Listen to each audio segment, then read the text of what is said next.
The first book of Samuel, chapter 1. Now there was a certain man of Ramathaim Sophim, of the hill country of Ephraim, and his name was Elkanah, the son of Jeroham, the son of Elihu, the son of Tohu, the son of Zuph, an Ephraimite. And he had 2 wives. The name of the one was Hannah, and the name of the other Peninnah. And Peninnah had children, but Hannah had no children. This man went up out of his city from year to year to worship and to sacrifice to the Lord of hosts in Shiloh. The 2 sons of Eli, Hophni and Phinehas, priests to the Lord, were there. When the day came that Elkanah sacrificed, he gave to Peninnah his wife, and to all her sons and her daughters portions. But to Hannah he gave a double portion, for he loved Hannah, but the Lord had shut up her womb. Her rival provoked her sorely to make her fret, because the Lord had shut up her womb. As he did so year by year when she went up to the house of the Lord, so she provoked her. Therefore she wept and did not eat. Elkanah her husband said to her, Hannah, why do you weep? And why don't you eat? And why is your heart grieved? Am I not better to you than 10 sons? So Hannah rose up after they had eaten in Shiloh and after they had drunk. Now Eli the priest was sitting on his seat by the doorpost of the temple of the Lord. She was in bitterness of soul and prayed to the Lord and wept sore. She vowed a vow and said, Lord of hosts, if you will indeed look on the affliction of your handmaid and remember me, and not forget your handmaid, but will give to your handmaid a man-child, then I will give him to the Lord all the days of his life, and there shall no razor come on his head. It happened, as she continued praying before the Lord, that Eli marked her mouth. Now Hannah, she spoke in her heart, only her lips moved, but her voice was not heard. Therefore Eli thought she had been drunken. Eli said to her, How long will you be drunk? Put away wine from you. Hannah answered, No, my Lord, I am a woman of a sorrowful spirit. I have drunk neither wine nor strong drink, but I poured out my soul before the Lord. Don't count your handmaid for a wicked woman, for out of the abundance of my complaint and my provocation have I spoken. Then Eli answered, Go in peace, and the God of Israel grant your petition that you have asked of him. She said, Let your handmaid find favor in your sight. So the woman went her way and ate, and her facial expression wasn't sad any more. They rose up in the morning early and worshipped before the Lord, and returned and came to their house to Ramah. And Elkanah knew Hannah his wife, and the Lord remembered her. It happened, when the time was come about, that Hannah conceived, and bore a son, and she named him Samuel, saying, Because I have asked him of the Lord. The man Elkanah and all his house went up to offer to the Lord the yearly sacrifice and his vow. But Hannah didn't go up, for she said to her husband, I will not go up until the child be weaned, and then I will bring him, that he may appear before the Lord, and there abide forever. Elkanah her husband said to her, Do what seems good to you. Wait until you've weaned him. Only let the Lord establish his word. So the woman waited and nursed her son until she weaned him. When she had weaned him, she took him up with her, and 3 bulls, and 1 ephah of meal, and a bottle of wine, and brought him to the house of the Lord in Shiloh, and the child was young. They killed the bull, and brought the child to Eli. She said, O my Lord, as your soul lives, my Lord, I am the woman who stood by you here praying to the Lord. For this child I prayed, and the Lord has given me my petition which I ask of him. Therefore also I have granted him to the Lord. As long as he lives, he is granted to the Lord. He worshipped the Lord there. Chapter 2. Hannah prayed and said, My heart exalts in the Lord. My horn is exalted in the Lord. My mouth is enlarged over my enemies, because I rejoice in your salvation.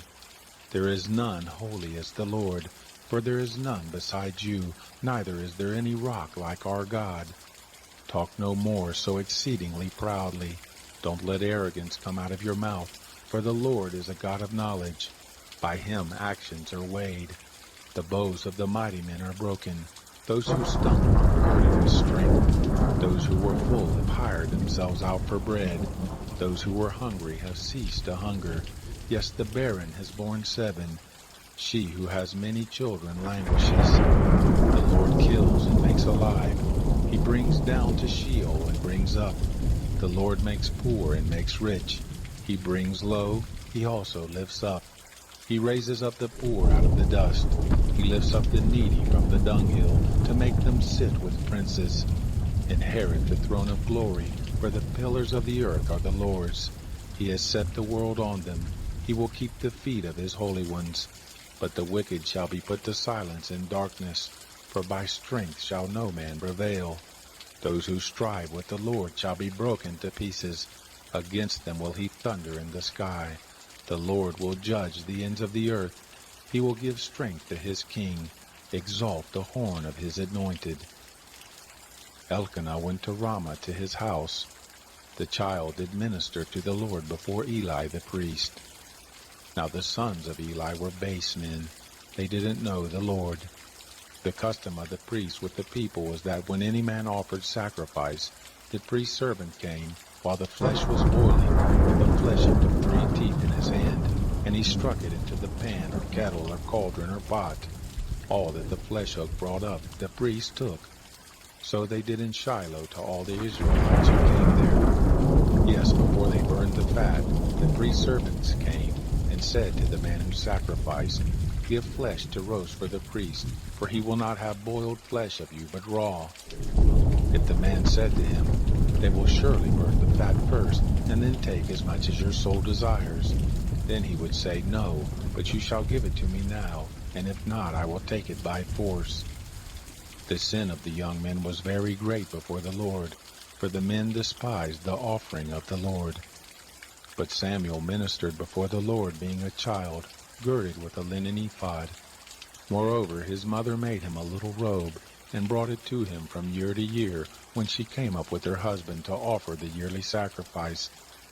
Eli blessed Elkanah and his wife, and said, The Lord give you seed of this woman for the petition which was asked of the Lord. They went to their own home. The Lord visited Hannah, and she conceived, and bore 3 sons and 2 daughters. The child Samuel grew before the Lord.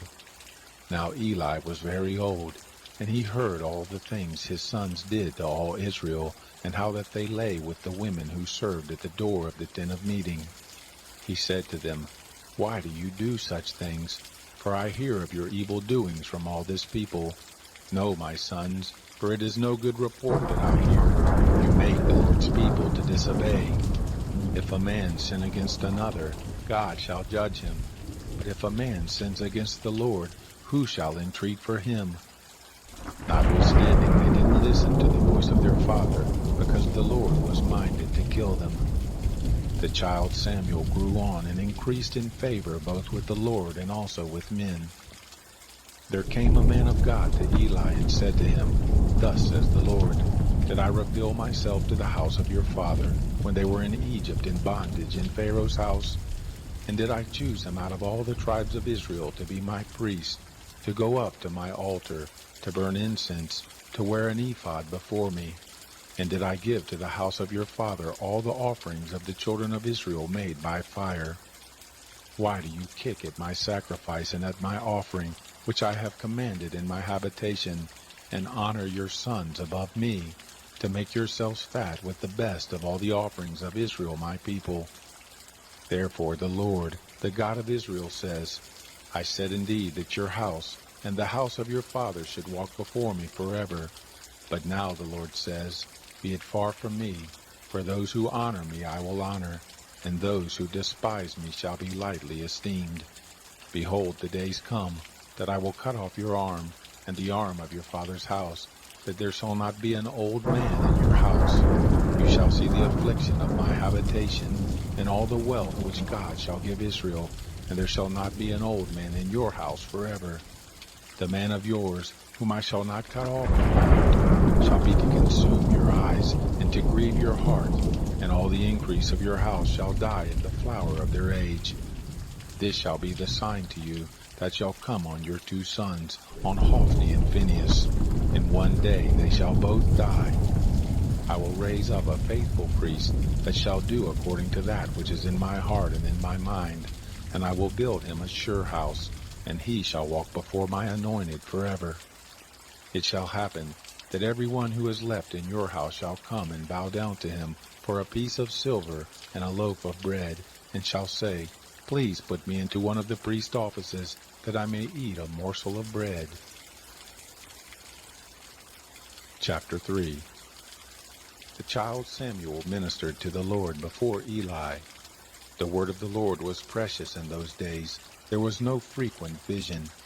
It happened at that time, when Eli was laid down in his place. Now his eyes had begun to grow dim so that he could not see, and the lamp of God hadn't yet gone out, and Samuel had laid down to sleep in the temple of the Lord, where the ark of God was. That the Lord called Samuel, and he said, Here I am. He ran to Eli and said, Here am I, for you called me. He said, I didn't call. Lie down again. He went and laid down. The Lord called yet again, Samuel. Samuel arose and went to Eli and said, Here I am, for you called me. He answered, I didn't call, my son. Go lie down again. Now Samuel didn't know the Lord, neither was the word of the Lord yet revealed to him. The Lord called Samuel again the 3rd time. He arose and went to Eli and said, Here am I, for you called me. Eli perceived that the Lord had called the child. Therefore Eli said to Samuel, Go, lie down, and it shall be if he call you, that you shall say, Speak, Lord, for your servant hears. So Samuel went and lay down in his place. The Lord came and stood, and called as at other times, Samuel, Samuel. Then Samuel said, Speak, for your servant hears. The Lord said to Samuel, Behold, I will do a thing in Israel, at which both the ears of everyone who hears it shall tingle. And that day I will perform against Eli all that I have spoken concerning his house, from the beginning even to the end. For I have told him that I will judge his house forever, for the iniquity which he knew, because his sons did bring a curse on themselves, and he didn't restrain them. Therefore I have sworn to the house of Eli, that the iniquity of Eli's house shall not be expiated with sacrifice nor offering forever. Samuel lay and opened the doors of the house of the Lord. Samuel feared to show Eli the vision. Then Eli called Samuel and said, Samuel, my son. He said, Here I am. He said, What is the thing that the Lord has spoken to you? Please don't hide it from me. God do so to you, and more also, if you hide anything from me of all the things that he spoke to you. Samuel told him everything, and hid nothing from him. He said, It is the Lord. Let him do what seems good to him. Samuel grew, and the Lord was with him, and did let none of his words fall to the ground. All Israel from Dan even to Beersheba knew that Samuel was established to be a prophet of the Lord. The Lord appeared again in Shiloh, for the Lord revealed himself to Samuel in Shiloh by the word of the Lord. Chapter 4. The word of Samuel came to all Israel. Now Israel went out against the Philistines to battle, and encamped beside Ebenezer, and the Philistines encamped in Aphek. The Philistines put themselves in array against Israel, and when they joined battle, Israel was struck before the Philistines, and they killed of the army in the field about 4,000 men. When the people were come into the camp, the elders of Israel said, Why has the Lord struck us today before the Philistines? Let us get the ark of the covenant of the Lord out of Shiloh to us, that it may come among us and save us out of the hand of our enemy. So the people sent to Shiloh, and they brought from there the ark of the covenant of the Lord of hosts, who sits above the cherubim. And the 2 sons of Eli, Hophni and Phinehas, were there with the ark of the covenant of God. When the ark of the covenant of the Lord came into the camp, all Israel shouted with a great shout, so that the earth rang again. When the Philistines heard the noise of the shout, they said, What means the noise of this great shout in the camp of the Hebrews? They understood that the ark of the Lord had come into the camp. The Philistines were afraid, for they said, God is come into the camp. They said, Woe to us, for there has not been such a thing before. Woe to us, who shall deliver us out of the hand of these mighty gods? These are the gods that struck the Egyptians with all manner of plagues in the wilderness. Be strong and behave yourselves like men, O you Philistines, that you not be servants to the Hebrews, as they have been to you. Quit yourselves like men and fight. The Philistines fought, and Israel was struck, and they fled every man to his tent, and there was a very great slaughter, for there fell of Israel 30,000 footmen. The ark of God was taken, and the two sons of Eli, Hophni and Phinehas, were slain. There ran a man of Benjamin out of the ark, and came to Shiloh the same day, with his clothes torn, and with earth on his head. When he came, behold, Eli was sitting on his seat by the road watching, for his heart trembled for the ark of God. When the man came into the city and told it, all the city cried out.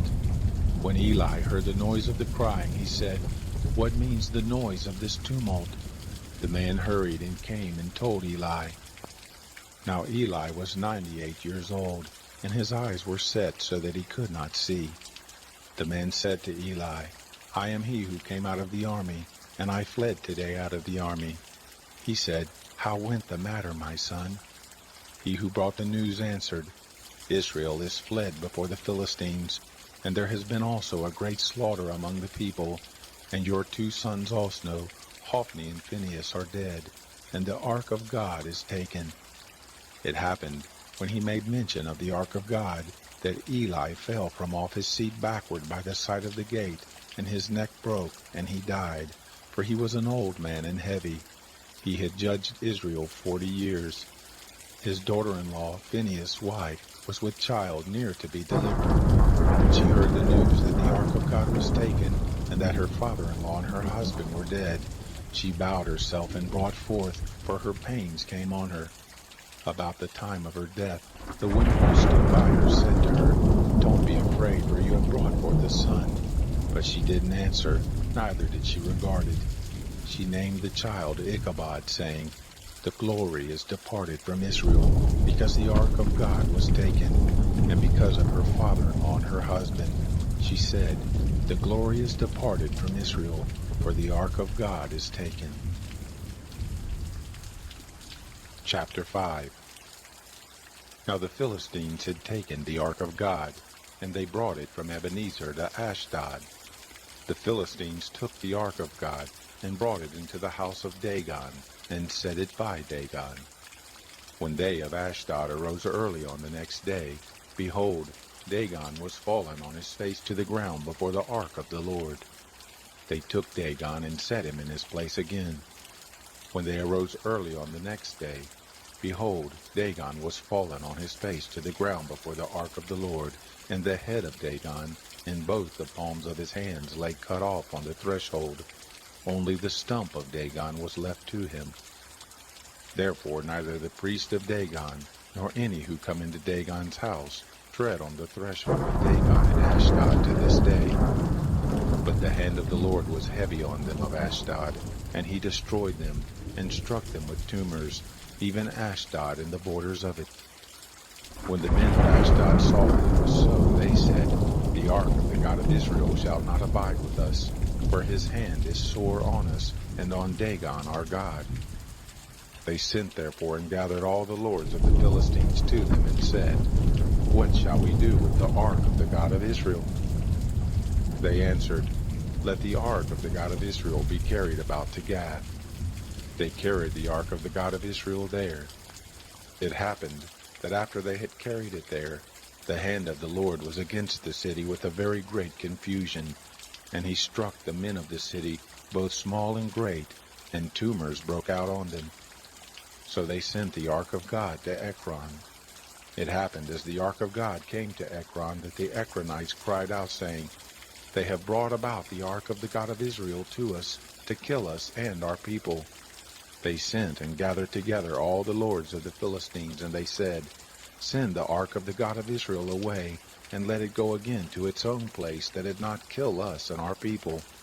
For there was deadly confusion throughout all the city. The hand of God was very heavy there. The men who didn't die were struck with the tumors, and the cry of the city went up to heaven. Chapter 6. The ark of the Lord was in the country of the Philistines 7 months. The Philistines called for the priests and the diviners, saying, "What shall we do with the ark of the Lord? Show us with which we shall send it to its place." They said, "If you send away the ark of the God of Israel, don't send it empty, but by all means return him a trespass offering. Then you shall be healed, and it shall be known to you why his hand is not removed from you." Then they said, "What shall be the trespass offering which we shall return to him?" They said, 5 golden tumors and 5 golden mice, according to the number of the lords of the Philistines. For one plague was on you all and on your lords. Therefore you shall make images of your tumors and images of your mice that mar the land, and you shall give glory to the God of Israel. Perhaps he will lighten his hand from off you, and from off your gods, and from off your land. Why then do you harden your hearts as the Egyptians and Pharaoh hardened their hearts? When he had worked wonderfully among them, didn't they let the people go, and they departed? Now therefore take and prepare yourselves a new cart, and 2 milk cattle, on which there has come no yoke, and tie the cattle to the cart, and bring their calves home from them. And take the ark of the Lord, and lay it on the cart, and put the jewels of gold, which you return him for a trespass offering, in a box by the side of it, and send it away that it may go. Behold, if it goes up by the way of its own border to Beth-Shemesh, then he has done us this great evil. But if not, then we shall know that it is not his hand that has struck us. It was a chance that happened to us.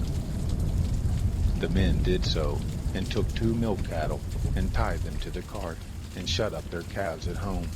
And they put the ark of the Lord on the cart, and the box with the mice of gold and the images of their tumors.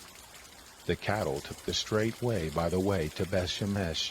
They went along the highway, lowing as they went, and didn't turn aside to the right hand or to the left. And the lords of the Philistines went after them to the border of Beth-Shemesh. They of Beth-Shemesh were reaping their wheat harvest in the valley, and they lifted up their eyes and saw the ark, and rejoiced to see it. The cart came into the field of Joshua the Bethshemite, and stood there, where there was a great stone, and they split the wood of the cart, and offered up the cattle for a burnt offering to the Lord. The Levites took down the ark of the Lord, and the box that was with it, in which the jewels of gold were, and put them on the great stone. And the men of Beth-Shemesh offered burnt offerings and sacrificed sacrifices the same day to the Lord. When the 5 lords of the Philistines had seen it, they returned to Ekron the same day. These were the golden tumors which the Philistines returned for a trespass offering to the Lord. For Ashdod 1, for Gaza 1, for Ashkelon 1, for Gath 1, for Ekron 1, and the golden mice, according to the number of all the cities of the Philistines belonging to the 5 lords, both of the fortified cities and of country villages, even to the great stone, whereon they set down the ark of the Lord, which stone remains to this day in the field of Joshua the Bethshemite. He struck of the men of Beth-Shemesh, because they had looked into the ark of the Lord. He struck of the people 50,070 men, and the people mourned, because the Lord had struck the people with a great slaughter. The men of Beth-Shemesh said, "Who is able to stand before the Lord, this holy God? And to whom shall he go up from us?" They sent messengers to the inhabitants of Kiriath-Jearim, saying, "The Philistines have brought back the ark of the Lord. Come down and bring it up to you." Chapter 7. The men of Kiriath-Jearim came and fetched up the ark of the Lord, and brought it into the house of Abinadab in the hill, and sanctified Eleazar his son to keep the ark of the Lord. It happened, from the day that the ark abode in Kiriath-Jearim, that the time was long, for it was 20 years, and all the house of Israel lamented after the Lord. Samuel spoke to all the house of Israel, saying, "If you do return to the Lord with all your heart, then put away the foreign gods and the Ashtaroth from among you, and direct your hearts to the Lord, and serve him only, and he will deliver you out of the hand of the Philistines." Then the children of Israel did put away the Baals and the Ashtaroth, and served the Lord only. Samuel said, Gather all Israel to Mizpah, and I will pray for you to the Lord. They gathered together to Mizpah, drew water, and poured it out before the Lord, and fasted on that day, and said there, We have sinned against the Lord. Samuel judged the children of Israel in Mizpah. When the Philistines heard that the children of Israel were gathered together at Mizpah, the lords of the Philistines went up against Israel. When the children of Israel heard it, they were afraid of the Philistines. The children of Israel said to Samuel, Don't cease to cry to the Lord our God for us, that he will save us out of the hand of the Philistines. Samuel took a sucking lamb, and offered it for a whole burnt offering to the Lord. And Samuel cried to the Lord for Israel, and the Lord answered him. As Samuel was offering up the burnt offering, the Philistines drew near to battle against Israel. But the Lord thundered with a great thunder on that day on the Philistines, and confused them, and they were struck down before Israel. The men of Israel went out of Mizpah, and pursued the Philistines, and struck them, until they came under Beth-kar. Then Samuel took a stone, and set it between Mizpah and Shin, and called the name of it Ebenezer, saying, Hitherto has the Lord helped us. So the Philistines were subdued, and they came no more within the border of Israel.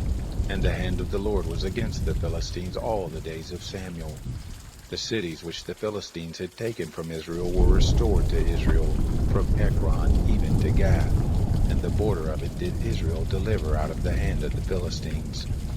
There was peace between Israel and the Amorites. Samuel judged Israel all the days of his life. He went from year to year in circuit to Bethel and Gilgal and Mizpah, and he judged Israel in all those places. His return was to Ramah, for there was his house, and there he judged Israel, and he built there an altar to the Lord. Chapter 8. It happened when Samuel was old, that he made his sons judges over Israel. Now the name of his firstborn was Joel, and the name of his second Abijah. They were judges in Beersheba. His sons didn't walk in his ways, but turned aside after money, and took bribes, and perverted justice. Then all the elders of Israel gathered themselves together, and came to Samuel to Ramah, and they said to him, Behold, you are old, and your sons don't walk in your ways. Now make us a king to judge us like all the nations. But the thing displeased Samuel when they said, Give us a king to judge us. Samuel prayed to the Lord. The Lord said to Samuel, Listen to the voice of the people in all that they tell you, for they have not rejected you, but they have rejected me, that I should not be king over them. According to all the works which they have done since the day that I brought them out of Egypt, even to this day, and that they have forsaken me, and served other gods, so do they also to you. Now therefore listen to their voice. However you shall protest solemnly to them, and show them the manner of the king who shall reign over them. Samuel told all the words of the Lord to the people who asked of him a king. He said, This will be the manner of the king who shall reign over you. He will take your sons, and appoint them to him for his chariots, and to be his horsemen, and they shall run before his chariots. And he will appoint them to him for captains of thousands, and captains of 50s.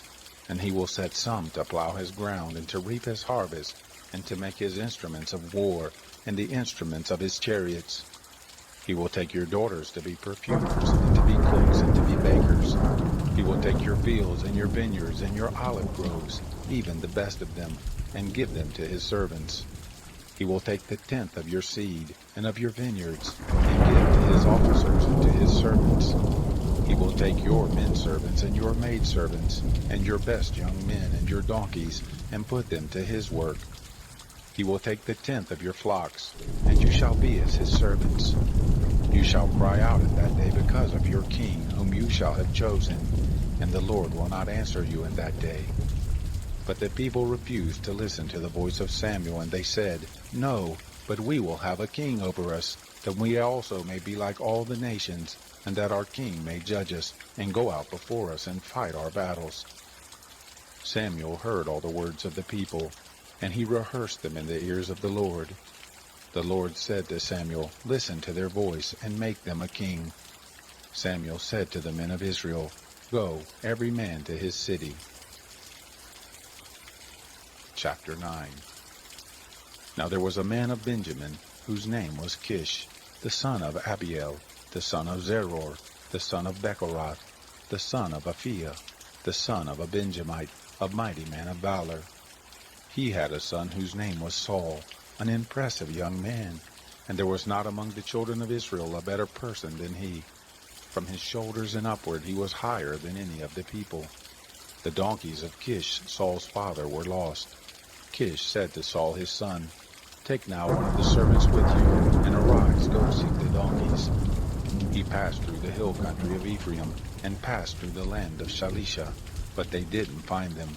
Then they passed through the land of Shalim, and they were there. And he passed through the land of the Benjamites, but they didn't find him. When they had come to the land of Zuph, Saul said to his servant who was with him, "Come and let us return, lest my father leave off caring for the donkeys and be anxious for us." He said to him, "See now, there is in this city a man of God, and he is a man who is held in honor, and all that he says surely comes to pass. Now let us go there. Perhaps he can tell us concerning our journey where we go."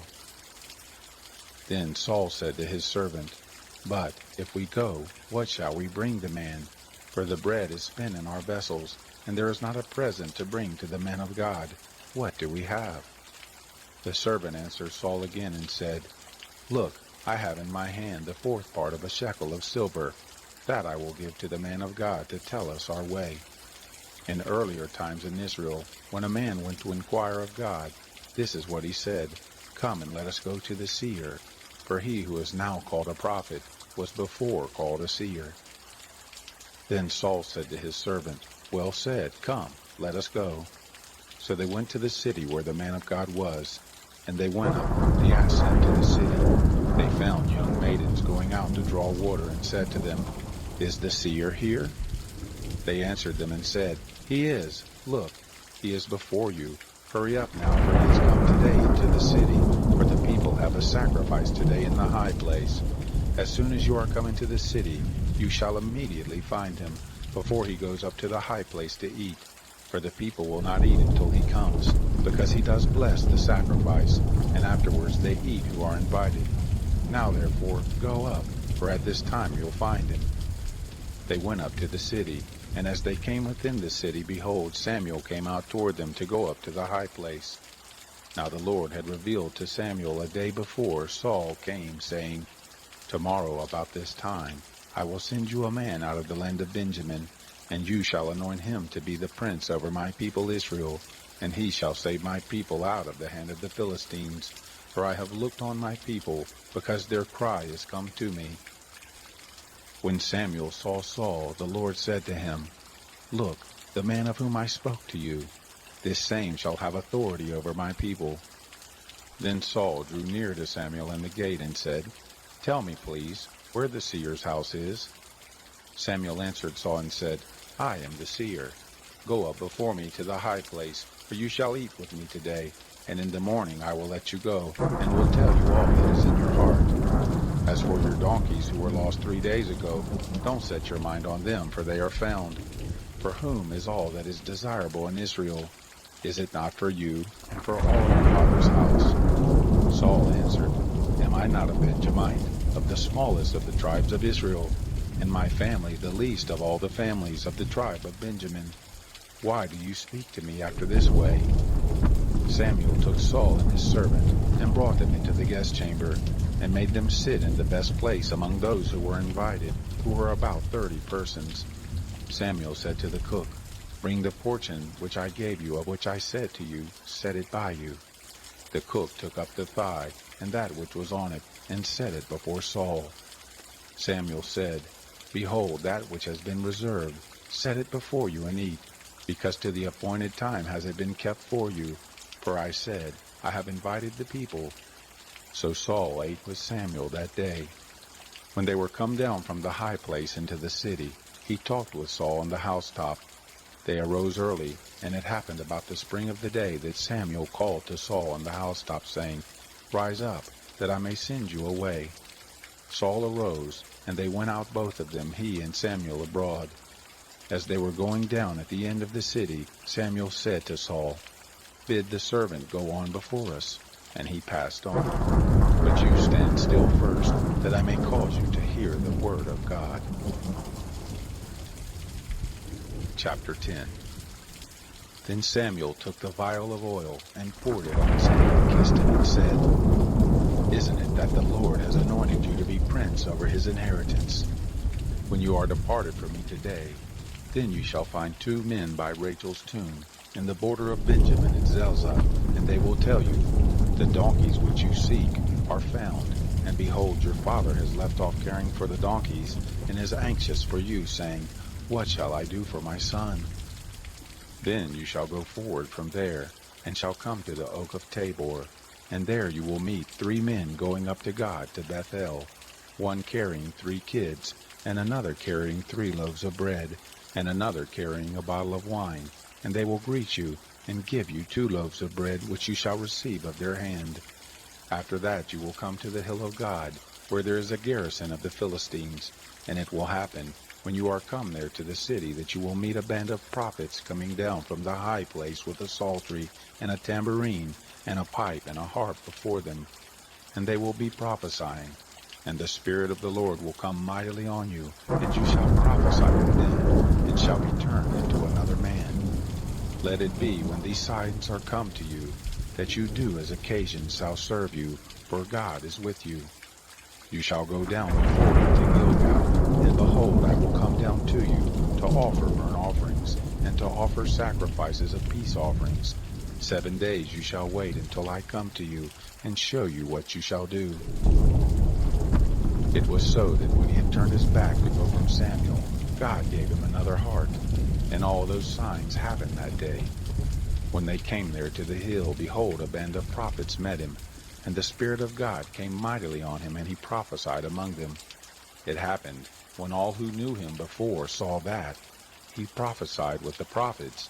Then the people said one to another, What is this that is come to the son of Kish? Is Saul also among the prophets? One of the same place answered, Who is their father?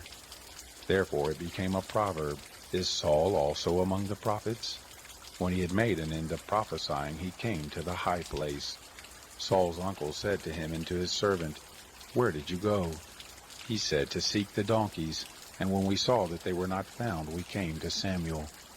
Saul's uncle said, Tell me, please, what Samuel said to you.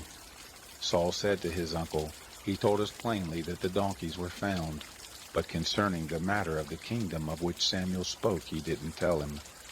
Samuel called the people together to the Lord to Mizpah, and he said to the children of Israel, Thus says the Lord, the God of Israel, I brought up Israel out of Egypt, and I delivered you out of the hand of the Egyptians, and out of the hand of all the kingdoms that oppressed you. But you have this day rejected your God, who himself saved you out of all your calamities and your distresses, and you have said to him, No, but set a king over us. Now therefore present yourselves before the Lord by your tribes and by your thousands. So Samuel brought all the tribes of Israel near, and the tribe of Benjamin was taken. He brought the tribe of Benjamin near by their families, and the family of the Matrites was taken, and Saul the son of Kish was taken. But when they sought him, he could not be found. Therefore they asked of the Lord further, Is there yet a man to come here? The Lord answered, Behold, he has hid himself among the baggage. They ran and bought him there, and when he stood among the people, he was higher than any of the people from his shoulders upward. And Samuel said to all the people, You see him whom the Lord has chosen, that there is none like him among all the people. All the people shouted and said, Long live the king. Then Samuel told the people the manner of the kingdom, and wrote it in a book, and laid it up before the Lord. Samuel sent all the people away, every man to his house. Saul also went to his house to Gibeah, and there went with him the host whose hearts God had touched. But certain worthless fellows said, How can this man save us? They despised him and brought him no present, but he held his peace. Chapter 11. Then Nahash the Ammonite came up and encamped against Jabesh-Gilead. And all the men of Jabesh said to Nahash, "Make a covenant with us, and we will serve you." Nahash the Ammonite said to them, "On this condition will I make it with you, that all your right eyes be put out, and I will lay it for a reproach on all Israel." The elders of Jabesh said to him, "Give us 7 days' rest, that we may send messengers to all the borders of Israel, and then, if there be none to save us, we will come out to you." Then came the messengers to Gibeah of Saul, and spoke these words in the ears of the people. And all the people lifted up their voice and wept. Behold, Saul came following the oxen out of the field, and Saul said, "What ails the people that they weep?" They told him the words of the men of Jabesh. The Spirit of God came mightily on Saul when he heard those words, and his anger was kindled greatly. He took a yoke of oxen, and cut them in pieces, and sent them throughout all the borders of Israel by the hand of messengers, saying, "Whoever doesn't come forth after Saul and after Samuel, so shall it be done to his oxen." The dread of the Lord fell on the people, and they came out as one man. He numbered them to Bezek, and the children of Israel were 300,000, and the men of Judah 30,000. They said to the messengers who came, "Thus shall you tell the men of Jabesh-Gilead, tomorrow by the time the sun is hot you shall have deliverance." The messengers came and told the men of Jabesh, and so they were glad. Therefore the men of Jabesh said, "Tomorrow we will come out to you, and you shall do with us all that seems good to you." It was so on the next day, that Saul put the people in 3 companies, and they came into the midst of the camp in the morning watch, and struck the Ammonites until the heat of the day. And it happened that those who remained were scattered, so that no 2 of them were left together. The people said to Samuel, "Who is he who said, 'Shall Saul reign over us?' Bring the men, that we may put them to death." Saul said, "There shall not a man be put to death this day, for today the Lord has worked deliverance in Israel." Then Samuel said to the people, "Come, and let us go to Gilgal and renew the kingdom there." And all the people went to Gilgal, and there they made Saul king before the Lord in Gilgal, and there they offered sacrifices of peace offerings before the Lord. And there Saul and all the men of Israel rejoiced greatly. Chapter 12. Samuel said to all Israel, "Behold, I have listened to your voice in all that you said to me, and have made a king over you. Now, behold, the king walks before you, and I am old and gray-headed, and behold, my sons are with you, and I have walked before you from my youth to this day. Here I am, witness against me before the Lord and before his anointed. Whose ox have I taken? Or whose donkey have I taken? Or whom have I defrauded? Whom have I oppressed? Or of whose hand have I taken a ransom to blind my eyes? And I will restore it to you." They said, "You have not defrauded us, nor oppressed us, neither have you taken anything of any man's hand." He said to them, "The Lord is witness against you, and his anointed is witness this day, that you have not found anything in my hand." They said, "He is witness." Samuel said to the people, "It is the Lord who appointed Moses and Aaron, and that brought your fathers up out of the land of Egypt. Now therefore stand still, that I may plead with you before the Lord concerning all the righteous acts of the Lord, which he did to you and to your fathers. When Jacob was come into Egypt, and your fathers cried to the Lord, then the Lord sent Moses and Aaron, who brought forth your fathers out of Egypt, and made them to dwell in this place.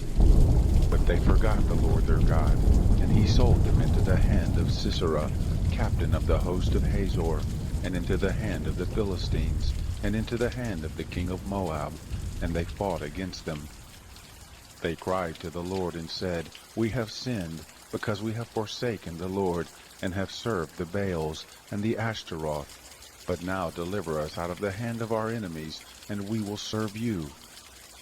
The Lord sent Jerubbaal, and Badon, and Jephthah, and Samuel, and delivered you out of the hand of your enemies on every side, and you lived in safety. When you saw that Nahash, the king of the children of Ammon, came against you, you said to me, No, but a king shall reign over us, when the Lord your God was your king. Now therefore see the king whom you have chosen, and whom you have asked for, and behold, the Lord has set a king over you. If you will fear the Lord, and serve him, and listen to his voice, and not rebel against the commandment of the Lord, both you and also the king who reigns over you are followers of the Lord your God. Well, but if you will not listen to the voice of the Lord, but rebel against the commandment of the Lord, then will the hand of the Lord be against you as it was against your fathers. Now therefore stand still, and see this great thing which the Lord will do before your eyes. Isn't it wheat harvest today? I will call to the Lord, that he may send thunder and rain, and you shall know and see that your wickedness is great, which you have done in the sight of the Lord, in asking you a king. So Samuel called to the Lord, and the Lord sent thunder and rain that day, and all the people greatly feared the Lord and Samuel. All the people said to Samuel, Pray for your servants to the Lord your God, that we not die, for we have added this to all our sins, to ask us a king. Samuel said to the people, Don't be afraid. You have indeed done all this evil, yet don't turn aside from following the Lord, but serve the Lord with all your heart, and don't turn aside, for then would you go after vain things, which can't profit or deliver, for they are vain. The Lord will not forsake his people for his great name's sake, because it has pleased the Lord to make you a people to himself. Moreover, as for me, far be it from me that I should sin against the Lord in ceasing to pray for you. But I will instruct you in the good and the right way. Only fear the Lord, and serve him in truth with all your heart, for consider how great things he has done for you. But if you shall still do wickedly, you shall be consumed, both you and your king. Chapter 13. Saul was 40 years old when he began to reign, and when he had reigned 2 years over Israel, Saul chose him 3,000 men of Israel, of which 2,000 were with Saul in Michmash and in the mount of Bethel, and 1,000 were with Jonathan in Gibeah of Benjamin. And the rest of the people he sent, every man to his tent. Jonathan struck the garrison of the Philistines that was in Geba, and the Philistines heard of it. Saul blew the trumpet throughout all the land, saying, Let the Hebrews hear. All Israel heard that Saul had struck the garrison of the Philistines, and also that Israel was had an abomination with the Philistines. The people were gathered together after Saul to Gilgal. The Philistines assembled themselves together to fight with Israel, 30,000 chariots, and 6,000 horsemen, and people as the sand which is on the open seashore in multitude. And they came up and encamped in Michmash, eastward of Beth-aven. When the men of Israel saw that they were in a strait, for the people were distressed, then the people did hide themselves in caves, and in thickets, and in rocks, and in coverts, and in pits. Now some of the Hebrews had gone over the Jordan to the land of Gad and Gilead.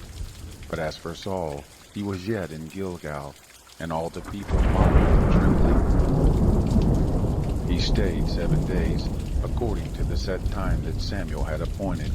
But Samuel didn't come to Gilgal, and the people were scattered from him. Saul said, Bring here the burnt offering to me and the peace offerings. He offered the burnt offering. It came to pass that as soon as he had made an end of offering the burnt offering, behold, Samuel came, and Saul went out to meet him that he might greet him. Samuel said, What have you done? Saul said, Because I saw that the people were scattered from me, and that you didn't come within the days appointed, and that the Philistines assembled themselves together at Michmash. Therefore I said, Now will the Philistines come down on me to Gilgal, and I haven't entreated the favor of the Lord. I forced myself therefore and offered the burnt offering. Samuel said to Saul, You have done foolishly. You have not kept the commandment of the Lord your God which he commanded you. For now would the Lord have established your kingdom on Israel forever. But now your kingdom shall not continue. The Lord has sought him a man after his own heart, and the Lord has appointed him to be prince over his people, because you have not kept that which the Lord commanded you.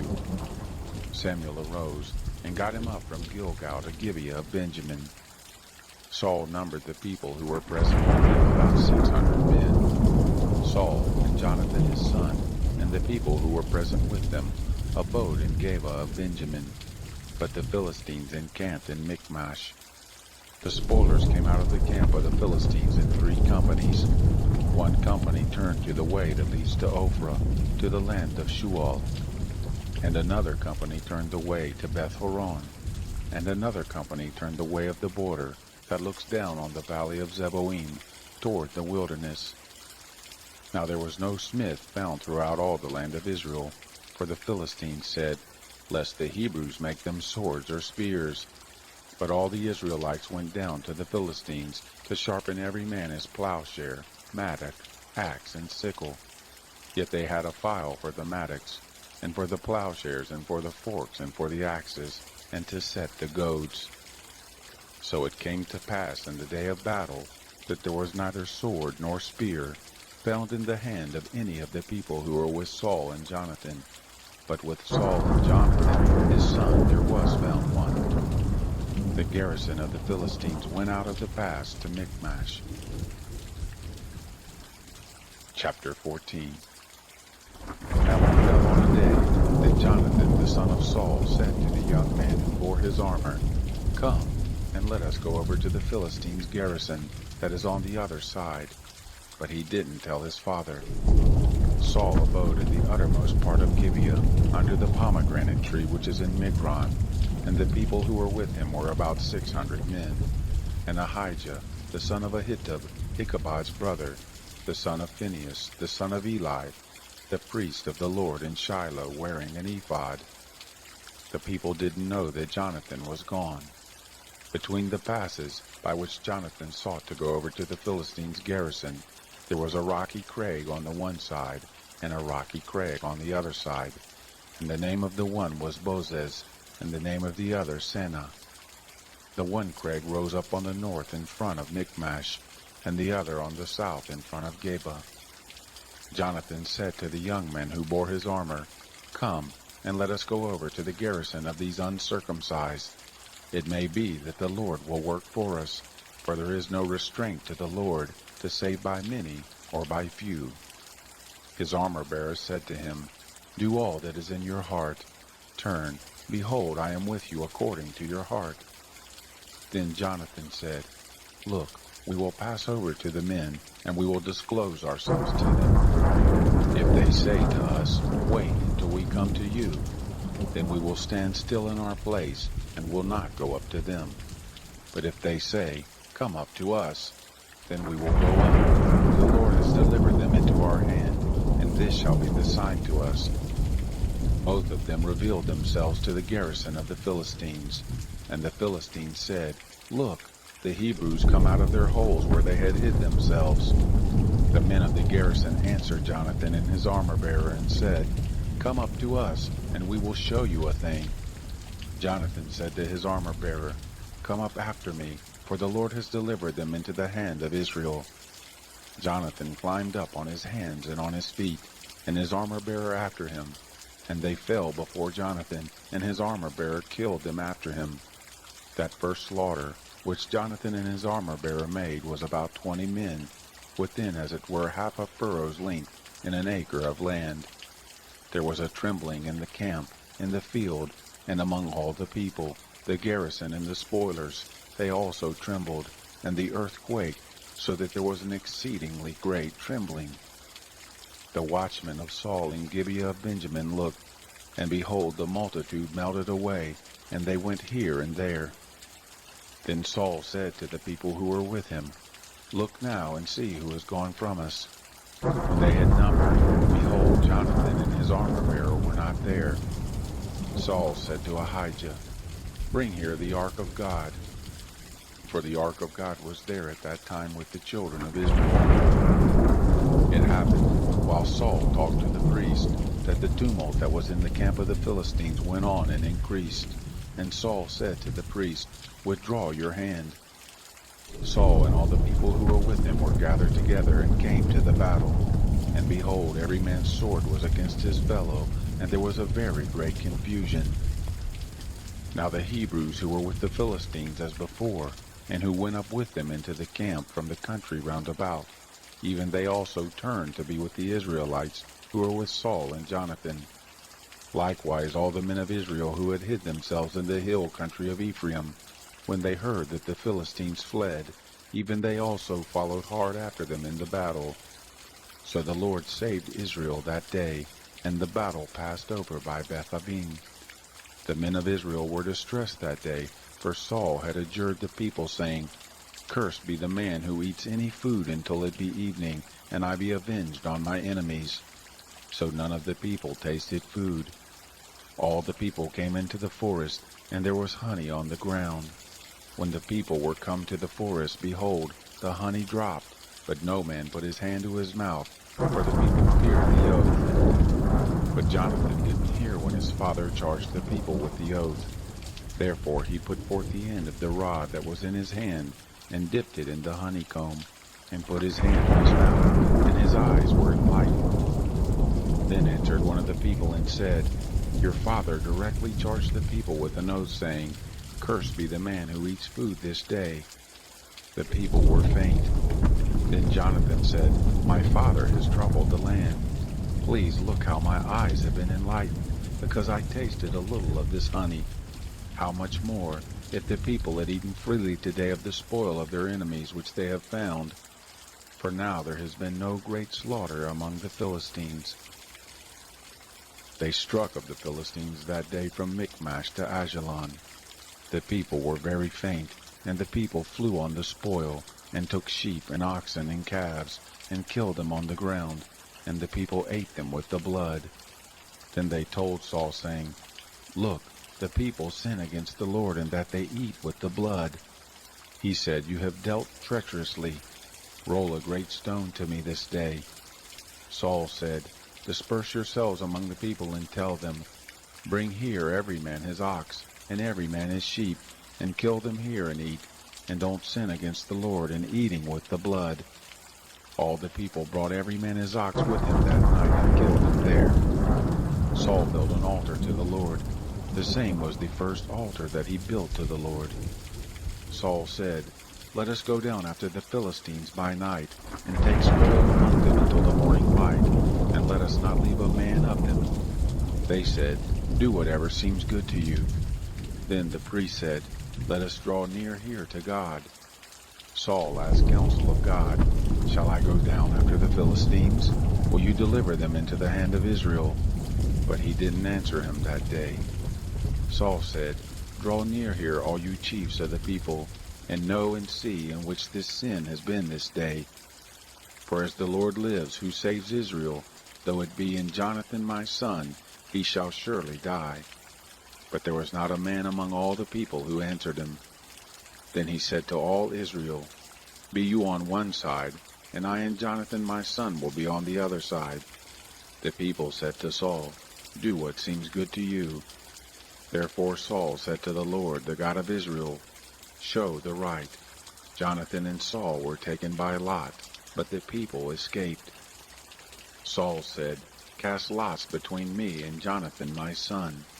Jonathan was taken. Then Saul said to Jonathan, "Tell me what you have done." Jonathan told him and said, "I did certainly taste a little honey with the end of the rod that was in my hand, and behold, I must die." Saul said, "God do so and more also, for you shall surely die, Jonathan." The people said to Saul, "Shall Jonathan die, who has worked this great salvation in Israel? Far from it. As the Lord lives, there shall not one hair of his head fall to the ground, for he has worked with God this day." So the people rescued Jonathan, that he didn't die. Then Saul went up from following the Philistines, and the Philistines went to their own place. Now when Saul had taken the kingdom over Israel, he fought against all his enemies on every side, against Moab, and against all the children of Ammon, and against Edom, and against the kings of Zobah, and against the Philistines, and wherever he turned himself, he put them to the worse. He did valiantly and struck the Amalekites, and delivered Israel out of the hands of those who despoiled them.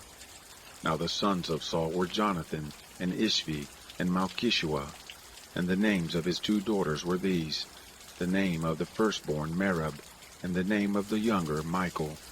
And the name of Saul's wife was Ahinoam, the daughter of Ahimaaz.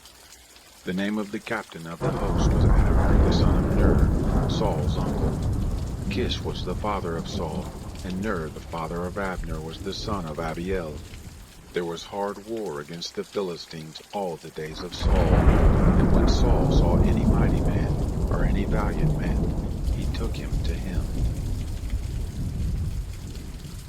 Chapter 15. Samuel said to Saul, "The Lord sent me to anoint you to be king over his people, over Israel. Now therefore listen to the voice of the words of the Lord. Thus says the Lord of armies, I have marked that which Amalek did to Israel, how he set himself against him in the way when he came up out of Egypt. Now go and strike Amalek, and utterly destroy all that they have, and don't spare them, but kill both man and woman, infant and suckling, ox and sheep, camel and donkey." Saul summoned the people, and numbered them in Telaim, 200,000 footmen, and 10,000 men of Judah. Saul came to the city of Amalek, and laid wait in the valley. Saul said to the Kenites, "Go, depart, get you down from among the Amalekites, lest I destroy you with them. For you have shown kindness to all the children of Israel when they came up out of Egypt."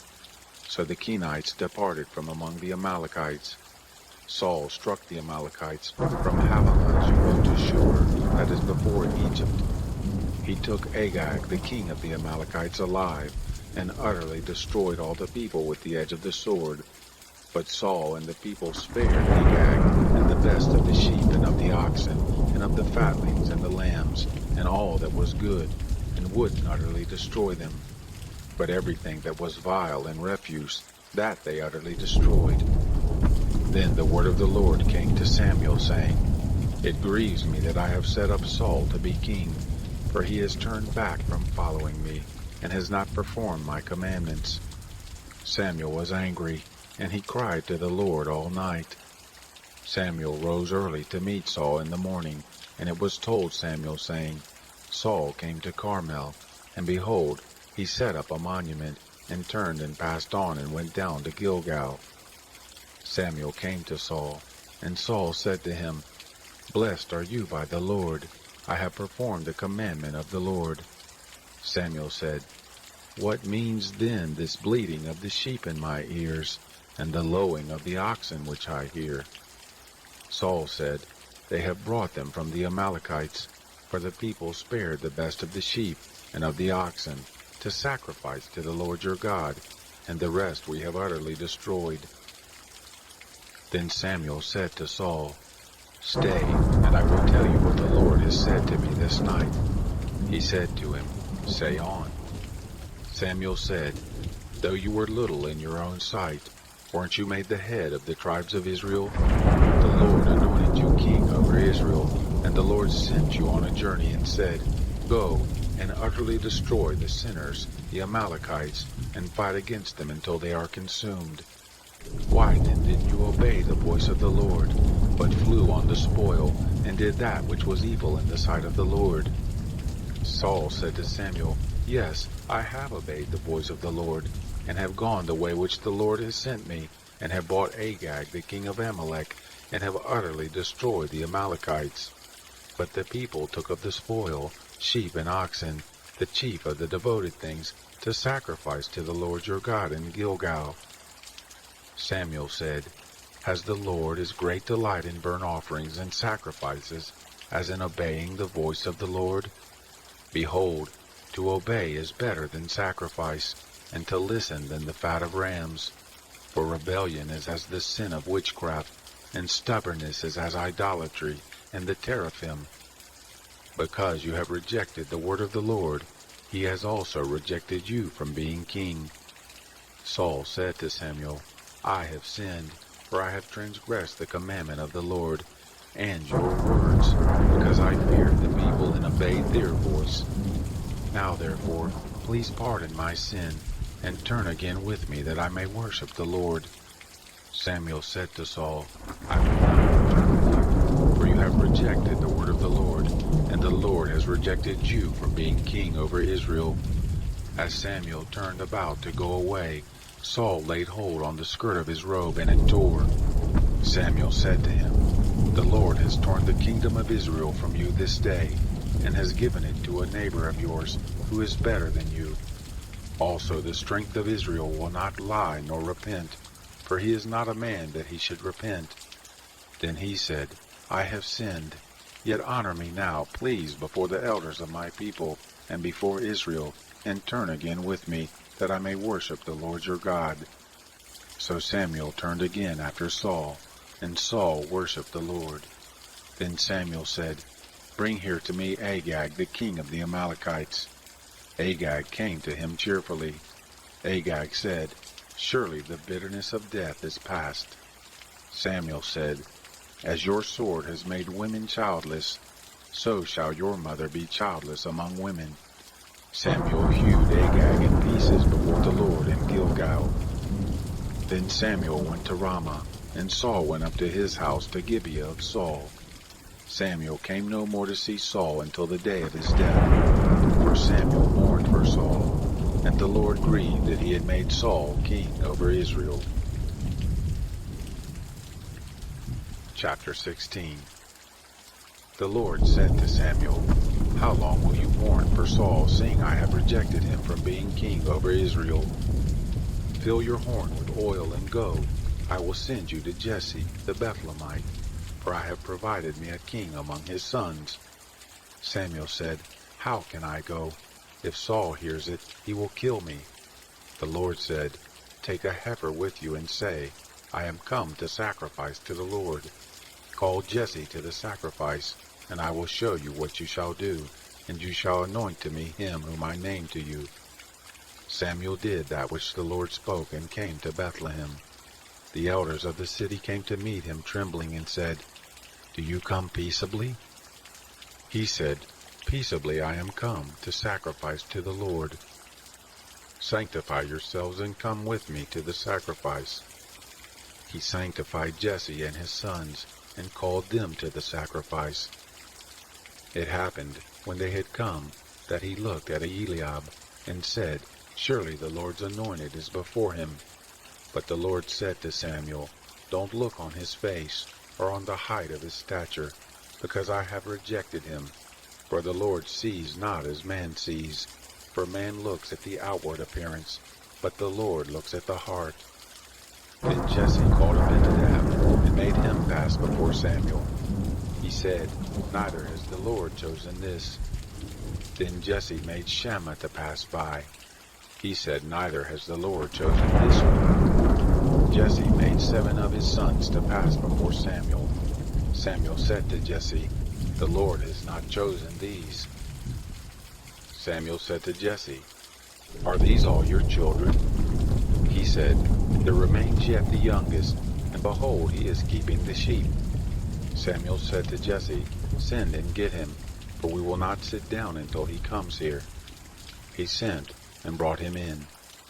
Now he was ruddy and of a beautiful face, and handsome to look on. The Lord said, "Arise, anoint him, for this is he." Then Samuel took the horn of oil, and anointed him in the midst of his brothers. And the Spirit of the Lord came mightily on David from that day forward. So Samuel rose up and went to Ramah. Now the Spirit of the Lord departed from Saul, and an evil spirit from the Lord troubled him. Saul's servants said to him, "See now, an evil spirit from God troubled you. Let our Lord now command your servants who are before you to seek out a man who is a skillful player on the harp. And it shall happen, when the evil spirit from God is on you, that he shall play with his hand, and you shall be well." Saul said to his servants, Provide me now a man who can play well, and bring him to me." Then answered one of the young men and said, "Behold, I have seen a son of Jesse, the Bethlehemite, who is skillful in playing, and a mighty man of valor, and a man of war, and prudent in speech, and a handsome person, and the Lord is with him." Therefore Saul sent messengers to Jesse and said, "Send me David your son, who is with the sheep." Jesse took a donkey loaded with bread, and a bottle of wine, and a kid, and sent them by David his son to Saul. David came to Saul and stood before him, and he loved him greatly, and he became his armor-bearer. Saul sent to Jesse, saying, "Please let David stand before me, for he has found favor in my sight." It happened, when the evil spirit from God was on Saul, that David took the harp and played with his hand. So Saul was refreshed and was well, and the evil spirit departed from him. Chapter 17. Now the Philistines gathered together their armies to battle, and they were gathered together at Soko, which belongs to Judah, and encamped between Soko and Azekah in Ephes Dammim. Saul and the men of Israel were gathered together, and encamped in the valley of Elah, and set the battle in array against the Philistines. The Philistines stood on the mountain on one side, and Israel stood on the mountain on the other side, and there was a valley between them. There went out a champion out of the camp of the Philistines named Goliath of Gath, whose height was 6 cubits and a span. He had a helmet of brass on his head, and he was clad with a coat of mail, and the weight of the coat was 5,000 shekels of brass. He had brass shin armor on his legs, and a javelin of brass between his shoulders.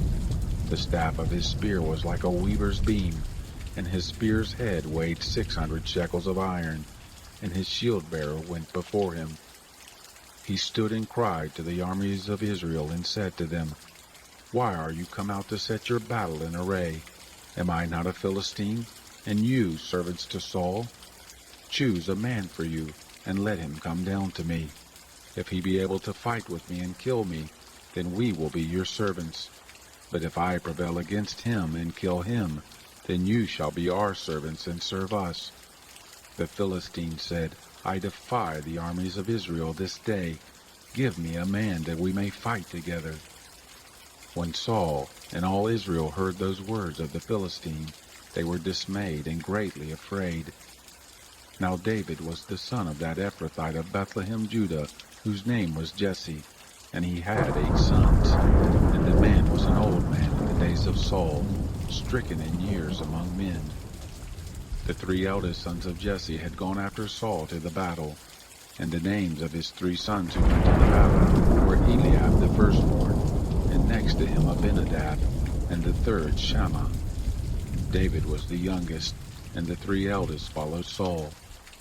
Now David went back and forth from Saul to feed his father's sheep at Bethlehem. The Philistine drew near morning and evening, and presented himself 40 days. Jesse said to David his son, "Take now for your brothers an ephah of this parched grain, and these 10 loaves, and carry them quickly to the camp for your brothers, and bring these 10 cheeses to the captain of their 1,000, and see how your brothers fare, and take their pledge." Now Saul, and they, and all the men of Israel were in the valley of Elah, fighting with the Philistines. David rose up early in the morning, and left the sheep with a keeper, and took and went as Jesse had commanded him. And he came to the place of the wagons, as the host which was going forth to the fight shouted for the battle. Israel and the Philistines put the battle in array, army against army. David left his baggage in the hand of the keeper of the baggage, and ran to the army, and came and greeted his brothers. As he talked with them, behold, there came up the champion, the Philistine of Gath, Goliath by name, out of the ranks of the Philistines, and spoke according to the same words, and David heard them. All the men of Israel, when they saw the man, fled from him, and were very afraid. The men of Israel said, "Have you seen this man who has come up? Surely to defy Israel is he come up. And it shall be that the man who kills him, the king will enrich him with great riches, and will give him his daughter, and make his father's house free in Israel. David spoke to the men who stood by him, saying, "What shall be done to the man who kills this Philistine and takes away the reproach from Israel? For who is this uncircumcised Philistine, that he should defy the armies of the living God?" The people answered him after this manner, saying, "So shall it be done to the man who kills him." Eliab, his eldest brother, heard when he spoke to the men.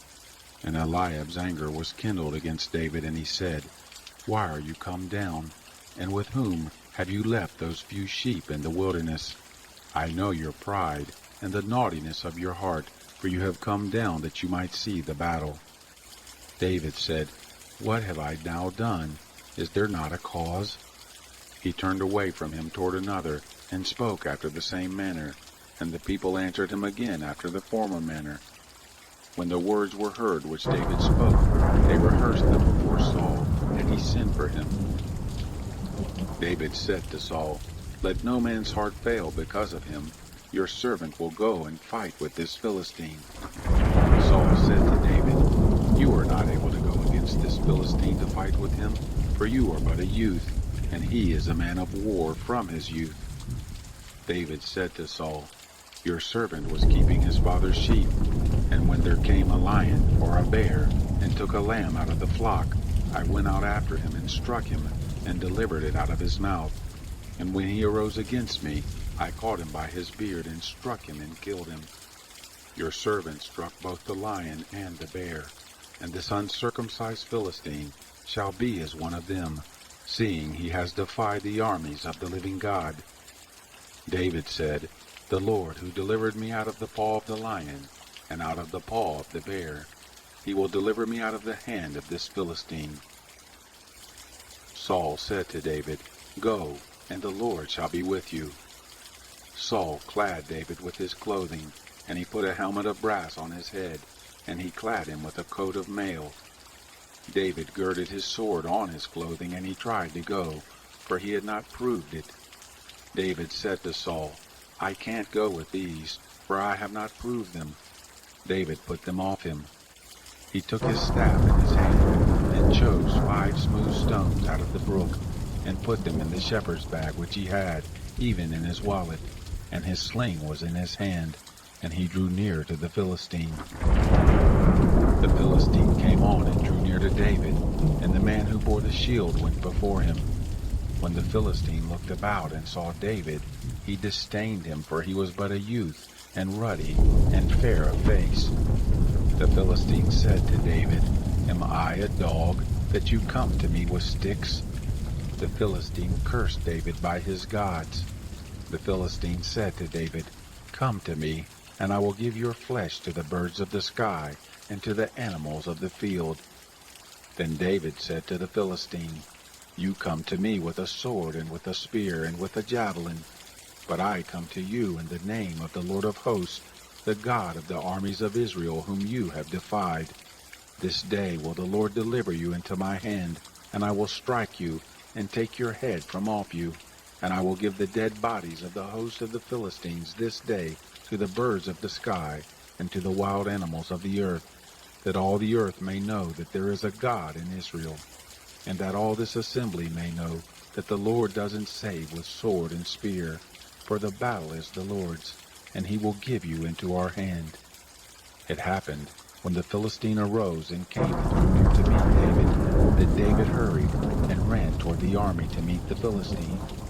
David put his hand in his bag, and took there a stone, and slung it, and struck the Philistine in his forehead, and the stone sank into his forehead, and he fell on his face to the earth. So David prevailed over the Philistine with a sling and with a stone, and struck the Philistine and killed him. But there was no sword in the hand of David. Then David ran and stood over the Philistine, and took his sword, and drew it out of the sheath, and killed him, and cut off his head. When the Philistines saw that their champion was dead, they fled. The men of Israel and of Judah arose and shouted, and pursued the Philistines, until you come to Gai, and to the gates of Ekron. The wounded of the Philistines fell down by the way to Sharaim, even to Gath and to Ekron. The children of Israel returned from chasing after the Philistines, and they plundered their camp. David took the head of the Philistine and brought it to Jerusalem, but he put his armor in his tent. When Saul saw David go forth against the Philistine, he said to Abner, the captain of the host, "Abner, whose son is this youth?"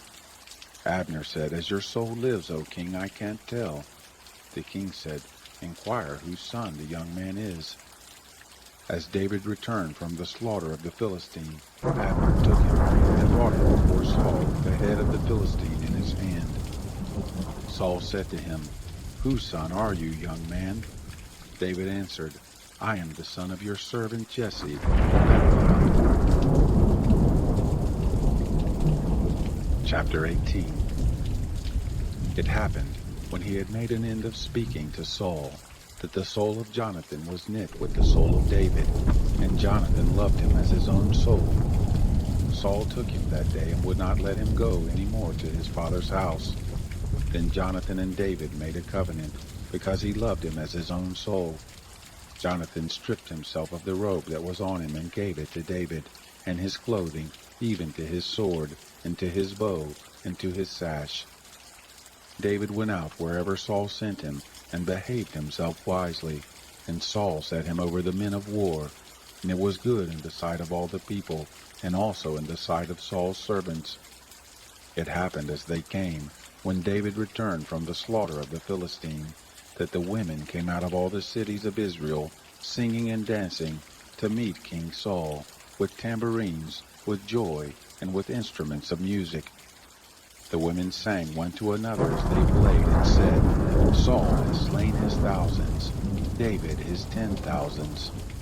Saul was very angry, and this saying displeased him, and he said, "They have ascribed to David 10,000s, and to me they have ascribed but thousands. What can he have more but the kingdom itself?" Saul eyed David from that day forward. It happened on the next day that an evil spirit from God came mightily on Saul, and he prophesied in the midst of the house, and David played with his hand as he did day by day. Saul had his spear in his hand, and Saul cast the spear, for he said, "I will strike David even to the wall." David hid out of his presence twice. Saul was afraid of David, because the Lord was with him, and was departed from Saul. Therefore Saul removed him from him, and made him his captain over 1,000, and he went out and came in before the people. David behaved himself wisely in all his ways, and the Lord was with him. When Saul saw that he behaved himself very wisely, he stood in awe of him.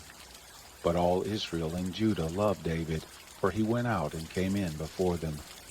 Saul said to David, "Behold, my elder daughter Merab, I will give her as wife. Only be valiant for me and fight the Lord's battles." For Saul said, "Don't let my hand be on him, but let the hand of the Philistines be on him." David said to Saul, "Who am I, and what is my life, or my father's family in Israel, that I should be son-in-law to the king?" But it happened at the time when Merab, Saul's daughter, should have been given to David, that she was given to Adriel the Maholathite as wife. Michal, Saul's daughter, loved David, and they told Saul, and the thing pleased him. Saul said, "I will give her to him, that she may be a snare to him, and that the hand of the Philistines may be against him." Therefore Saul said to David, "You shall this day be my son-in-law a second time." Saul commanded his servants, saying, "Commune with David secretly, and say, Behold, the king has delight in you, and all his servants love you. Now therefore be the king's son-in-law." Saul's servants spoke those words in the ear of David. David said, "Does it seem to you a light thing to be the king's son-in-law, seeing that I am a poor man and lightly esteemed?" Saul's servants told him what David said. Saul said, "This is what you shall tell David. The king desires no dowry except 100 foreskins of the Philistines, to be avenged on the king's enemies." Now Saul thought to make David fall by the hand of the Philistines. When his servants told David these words, it pleased David well to be the king's son-in-law. The days were not expired, and David arose and went, he and his men, and killed of the Philistines 200 men. David brought their foreskins, and they gave them in full number to the king, that he might be the king's son-in-law. Saul gave him Michal his daughter as wife. Saul saw and knew that the Lord was with David, and Michal, Saul's daughter, loved him. Saul was more afraid of David, and Saul was David's enemy continually. Then the princes of the Philistines went forth, and it happened, as often as they went forth, that David behaved himself more wisely than all the servants of Saul, so that his name was always talked about. Chapter 19. Saul spoke to Jonathan his son, and to all his servants, that they should kill David. But Jonathan, Saul's son, delighted in David. Jonathan told David, saying, Saul my father seeks to kill you. Now therefore please take care of yourself in the morning, and live in a secret place, and hide yourself. And I will go out and stand beside my father in the field where you are, and I will commune with my father about you, and if I see anything I will tell you. Jonathan spoke good of David to Saul his father, and said to him, Don't let the king sin against his servant, against David, because he has not sinned against you, and because his works have been very good towards you, for he put his life in his hand, and struck the Philistine. And the Lord worked a great victory for all Israel. You saw it and did rejoice. Why then will you sin against innocent blood, to kill David without a cause? Saul listened to the voice of Jonathan, and Saul swore, As the Lord lives, he shall not be put to death. Jonathan called David, and Jonathan told him all those things. Jonathan brought David to Saul, and he was in his presence as before. There was war again, and David went out and fought with the Philistines, and killed them with a very great slaughter, and they fled before him. An evil spirit from the Lord was on Saul, as he sat in his house with his spear in his hand, and David was playing with his hand. Saul sought to strike David, even to the wall with the spear, but he slipped away out of Saul's presence, and he struck the spear into the wall, and David fled and escaped that night. Saul sent messengers to David's house to watch him, and to kill him in the morning. And Michal, David's wife, told him, saying, If you don't save your life tonight, tomorrow you will be slain. So Michal let David down through the window, and he went and fled and escaped. Michal took the teraphim, and laid it in the bed, and put a pillow of goat's hair at the head of it, and covered it with clothes. When Saul sent messengers to take David, she said, He is sick. Saul sent the messengers to see David, saying, Bring him up to me in the bed, that I may kill him. The messengers came in. Behold, the teraphim was in the bed, with the pillow of goat's hair at his head. Saul said to Michal, Why have you deceived me, and let my enemy go, so that he has escaped? Michal answered Saul, He said to me, Let me go. Why should I kill you? Now David fled and escaped, and came to Samuel to Ramah, and told him all that Saul had done to him. He and Samuel went and lived in Naioth. It was told Saul, saying, Behold, David is at Naioth in Ramah. Saul sent messengers to take David, and when they saw the company of the prophets prophesying, and Samuel standing his head over them, the Spirit of God came on the messengers of Saul, and they also prophesied. When it was told Saul, he sent other messengers, and they also prophesied.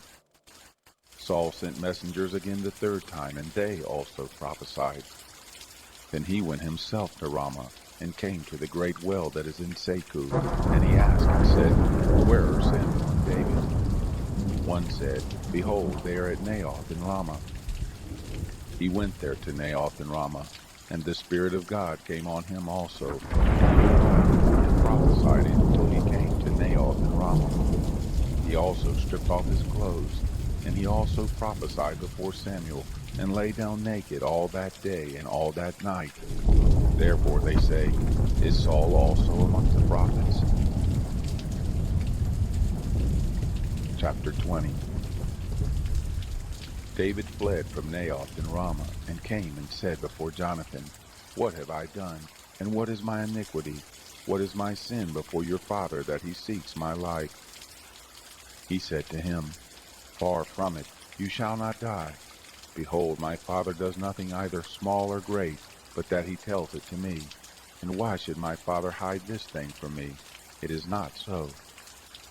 David swore moreover and said, Your father knows well that I have found favor in your eyes. And he says, Don't let Jonathan know this, lest he be grieved. But truly as the Lord lives, and as your soul lives, there is but a step between me and death. Then Jonathan said to David, Whatever your soul desires, I will do it for you. David said to Jonathan, Behold, tomorrow is the new moon, and I should not fail to sit with the king at meat. But let me go that I may hide myself in the field to the third day at evening. If your father misses me at all, then say, David earnestly asked leave of me that he might run to Bethlehem to his city, for it is a yearly sacrifice there for all the family. If he says, It is well, your servant shall have peace. But if he is angry, then know that evil is determined by him. Therefore deal kindly with your servant, for you have brought your servant into a covenant of the Lord with you. But if there be in me iniquity, kill me yourself, for why should you bring me to your father? Jonathan said, Far be it from you, for if I should at all know that evil were determined by my father to come on you, then wouldn't I tell you that? Then David said to Jonathan, Who will tell me if your father answers you roughly? Jonathan said to David, Come and let us go out into the field. They went out, both of them, into the field. Jonathan said to David, The Lord, the God of Israel, be witness. When I have asked my father about this time tomorrow, or the third day, behold, if there be good toward David, shall I not then send to you and tell it to you? The Lord do so to Jonathan, and more also, should it please my father to do you evil, if I don't disclose it to you, and send you away that you may go in peace, and the Lord be with you, as he has been with my father. You shall, not only while I yet live, show me the loving kindness of the Lord that I not die, but also you shall not cut off your kindness from my house forever. No, not when the Lord has cut off the enemies of David, everyone from the surface of the earth. So Jonathan made a covenant with the house of David, saying, The Lord will require it at the hand of David's enemies. Jonathan caused David to swear again, for the love that he had to him, for he loved him as he loved his own soul. Then Jonathan said to him, Tomorrow is the new moon, and you will be missed, because your seat will be empty. When you have stayed 3 days, you shall go down quickly, and come to the place where you did hide yourself when the business was at hand, and shall remain by the stone Ezel. I will shoot 3 arrows on the side of it as though I shot at a mark. Behold, I will send the boy, saying, Go, find the arrows. If I tell the boy, Behold, the arrows are on this side of you, take them and come. Then there is peace to you and no hurt, as the Lord lives. But if I say this to the boy, Look, the arrows are beyond you, then go your way, for the Lord has sent you away. As touching the matter which you and I have spoken of, behold, the Lord is between you and I forever. So David hid himself in the field, and when the new moon was come, the king sat down to eat food. The king sat on his seat as at other times, even on the seat by the wall. And Jonathan stood up, and Abner sat by Saul's side, but David's place was empty. Nevertheless, Saul didn't say anything that day, for he thought, Something has happened to him. He is not clean. Surely he's not clean. It happened on the next day after the new moon, which was the second day, that David's place was empty. And Saul said to Jonathan his son, Why doesn't the son of Jesse come to me, neither yesterday nor today? Jonathan answered Saul, David earnestly asked leave of me to go to Bethlehem, and he said, Please let me go, for our family has a sacrifice in the city, and my brother, he has commanded me to be there.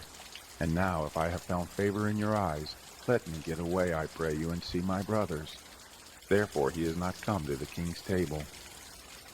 Then Saul's anger was kindled against Jonathan, and he said to him, You son of a perverse, rebellious woman, Don't I know that you have chosen the son of Jesse to your own shame, and to the shame of your mother's nakedness? For as long as the son of Jesse lives on the earth, you shall not be established, nor your kingdom. Therefore send now and bring him to me, for he shall surely die. Jonathan answered Saul his father and said to him, Why should he be put to death? What has he done? Saul cast his spear at him to strike him. By this Jonathan knew that his father was determined to put David to death. So Jonathan arose from the table in fierce anger, and ate no food the second day of the month, for he was grieved for David, because his father had done him shame. It happened when Jonathan went out into the field at the time appointed with David, and a little boy with him. He said to his boy, Run, find now the arrows which I shoot.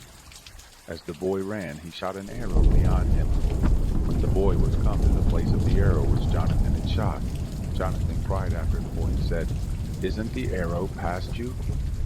Jonathan cried after the boy, Go fast, hurry, don't delay.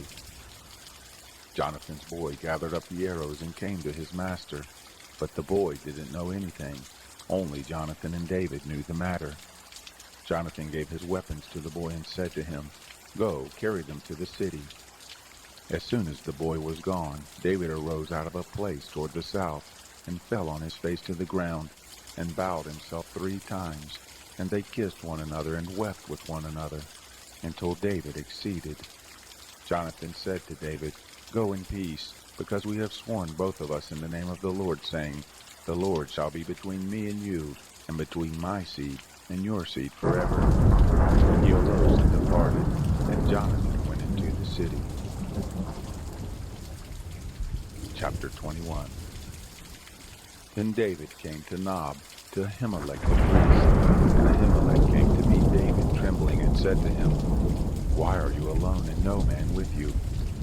David said to Ahimelech the priest, The king has commanded me a business, and has said to me, Let no man know anything of the business about which I sent you, and what I have commanded you. And I have appointed the young men to such and such a place. Now therefore, what is under your hand? Give me 5 loaves of bread in my hand, or whatever there is present. The priest answered David and said, There is no common bread under my hand, but there is holy bread, if only the young men have kept themselves from women.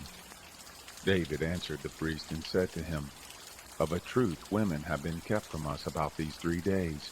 When I came out, the vessels of the young men were holy, though it was but a common journey. How much more then today shall their vessels be holy? So the priest gave him holy bread, for there was no bread but the showbread that was taken from before the Lord, to put hot bread in the day when it was taken away. Now a certain man of the servants of Saul was there that day, detained before the Lord, and his name was Doeg the Edomite, the best of the herdsmen who belonged to Saul. David said to Ahimelech, Isn't there here under your hand spear or sword? For I have neither brought my sword nor my weapons with me, because the king's business required haste. The priest said, The sword of Goliath the Philistine, whom you killed in the valley of Elah. Behold, it is here wrapped in a cloth behind the ephod. If you will take that, for there is no other except that here. David said, There is none like that. Give it to me. David arose and fled that day for fear of Saul, and went to Achish the king of Gath. The servants of Achish said to him, Isn't this David the king of the land? Didn't they sing one to another about him in dances, saying, Saul has slain his thousands, David his 10,000s? David laid up these words in his heart, and was very afraid of Achish the king of Gath. He changed his behavior before them, and feigned himself mad in their hands, and scrabbled on the doors of the gate, and let his spittle fall down on his beard. Then Achish said to his servants, Look, you see this man is mad. Why then have you brought him to me? Do I lack madmen that you have brought this fellow to play the madman in my presence? Shall this fellow come into my house? Chapter 22. David therefore departed from there, and escaped to the cave of Adullam. And when his brothers and all his father's house heard it, they went down there to him, everyone who was in distress, and everyone who was in debt, and everyone who was discontented gathered themselves to him, and he became captain over them. And there were with him about 400 men. David went there to Mizpah of Moab, and he said to the king of Moab, "Please let my father and my mother be with you until I know what God will do for me." He brought them before the king of Moab, and they lived with him all the while that David was in the stronghold. The prophet Gad said to David, "Don't stay in the stronghold. Depart and go into the land of Judah." Then David departed and came into the forest of Hereth. Saul heard that David was discovered, and the men who were with him. Now Saul was sitting in Gibeah under the tamarisk tree in Ramah with a spear in his hand, and all his servants were standing about him. Saul said to his servants who stood about him, "Hear now, you Benjamites. Will the son of Jesse give every one of you fields and vineyards? Will he make you all captains of thousands and captains of hundreds, that all of you have conspired against me? And there is none who discloses to me when my son makes a league with the son of Jesse. And there is none of you who is sorry for me, or discloses to me that my son has stirred up my servant against me to lie in wait, as at this day." Then answered Doeg the Edomite, who stood by the servants of Saul, and said, "I saw the son of Jesse coming to Nob, to Ahimelech the son of Ahitub. He inquired of the Lord for him, gave him food, and gave him the sword of Goliath the Philistine." Then the king sent to call Ahimelech the priest, the son of Ahitub, and all his father's house, the priests who were in Nob. They all came to the king. Saul said, "Hear now, you son of Ahitub." He answered, "Here I am, Lord." Saul said to him, "Why have you conspired against me, you and the son of Jesse, and that you have given him bread and a sword, and have inquired of God for him, that he should rise against me to lie in wait, as at this day?" Then Ahimelech answered the king and said, "Who among all your servants is so faithful as David, who is the king's son-in-law, and is taken into your counsel, and is honorable in your house? Have I today begun to inquire of God for him? Be it far from me. Don't let the king impute anything to his servant, nor to all the house of my father, for your servant knows nothing of all this, less or more." The king said, "You shall surely die, Ahimelech, you and all your father's house." The king said to the guard who stood about him, "Turn and kill the priest of the Lord, because their hand also is with David, and because they knew that he fled and didn't disclose it to me." But the servants of the king wouldn't put forth their hand to fall on the priest of the Lord. The king said to Doeg, "You turn and fall on the priest." Doeg the Edomite turned, and he fell on the priest, and he killed on that day 85 persons who wore a linen ephod. Nob, the city of the priest, he struck with the edge of the sword, both men and women, children and nursing babies, and oxen and donkeys and sheep with the edge of the sword. One of the sons of Ahimelech, the son of Ahitub, named Abiathar, escaped and fled after David. Abiathar told David that Saul had slain the Lord's priest. David said to Abiathar, "I knew on that day, when Doeg the Edomite was there, that he would surely tell Saul, 'I have caused the death of all the persons of your father's house.' Abide with me, don't be afraid, for he who seeks my life seeks your life. With me you shall be in safety." Chapter 23. They told David, saying, "Behold, the Philistines are fighting against Keilah, and are robbing the threshing floors." Therefore David inquired of the Lord, saying, "Shall I go and strike these Philistines?" The Lord said to David, "Go and strike the Philistines, and save Keilah." David's men said to him, "Behold, we are afraid here in Judah. How much more if we go to Keilah against the armies of the Philistines?" Then David inquired of the Lord yet again. The Lord answered him and said, "Arise, go down to Keilah, for I will deliver the Philistines into your hand." David and his men went to Keilah, fought with the Philistines, and brought away their cattle and killed them with a great slaughter. So David saved the inhabitants of Keilah. It happened, when Abiathar, the son of Ahimelech, fled to David to Keilah, that he came down with an ephod in his hand. It was told Saul that David was come to Keilah. Saul said, God has delivered him into my hand, for he is shut in by entering into a town that has gates and bars. Saul summoned all the people to war to go down to Keilah to besiege David and his men. David knew that Saul was devising mischief against him, and he said to Abiathar the priest, "Bring here the ephod." Then David said, "O Lord, the God of Israel, your servant has surely heard that Saul seeks to come to Keilah to destroy the city for my sake. Will the men of Keilah deliver me up into his hand? Will Saul come down as your servant has heard? O Lord, the God of Israel, I beg you, tell your servant." The Lord said, "He will come down." Then David said, "Will the men of Keilah deliver up me and my men into the hand of Saul?" The Lord said, "They will deliver you up." Then David and his men, who were about 600, arose and departed out of Keilah, and went wherever they could go. It was told Saul that David was escaped from Keilah, and he gave up going there. David abode in the wilderness in the strongholds, and remained in the hill country in the wilderness of Ziph. Saul sought him every day, but God didn't deliver him into his hand. David saw that Saul had come out to seek his life, and David was in the wilderness of Ziph in the wood. Jonathan, Saul's son, arose and went to David into the wood, and strengthened his hand in God.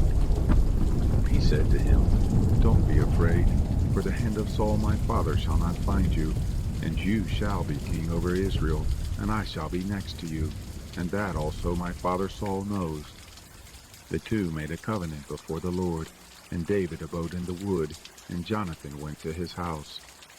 Then came up the Ziphites to Saul to Gibeah, saying, "Doesn't David hide himself with us in the strongholds in the woods, in the hill of Hachilah, which is on the south of the desert?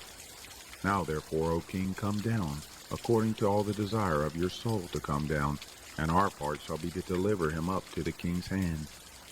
Saul said, "Blessed be you of the Lord, for you have had compassion on me.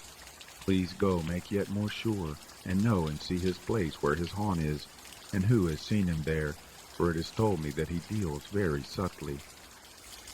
See therefore and take knowledge of all the lurking places where he hides himself, and come again to me of a certainty, and I will go with you. And it shall happen, if he be in the land, that I will search him out among all the thousands of Judah." They arose and went to Ziph before Saul, but David and his men were in the wilderness of Maon, in the Arabah, on the south of the desert. Saul and his men went to seek him.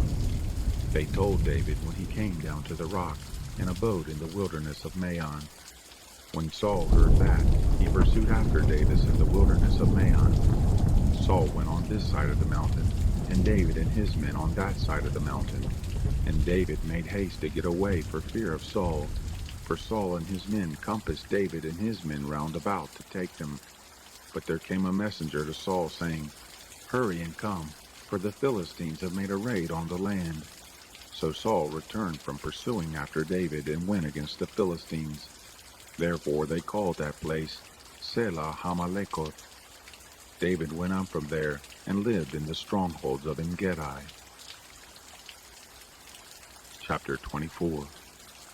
It happened, when Saul was returned from following the Philistines, that it was told him, saying, "Behold, David is in the wilderness of En-gedi." Then Saul took 3,000 chosen men out of all Israel, and went to seek David and his men on the rocks of the wild goats.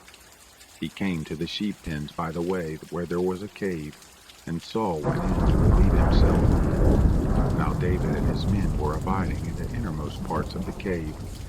The men of David said to him, "Behold, the day of which the Lord said to you, Behold, I will deliver your enemy into your hand, and you shall do to him as it shall seem good to you."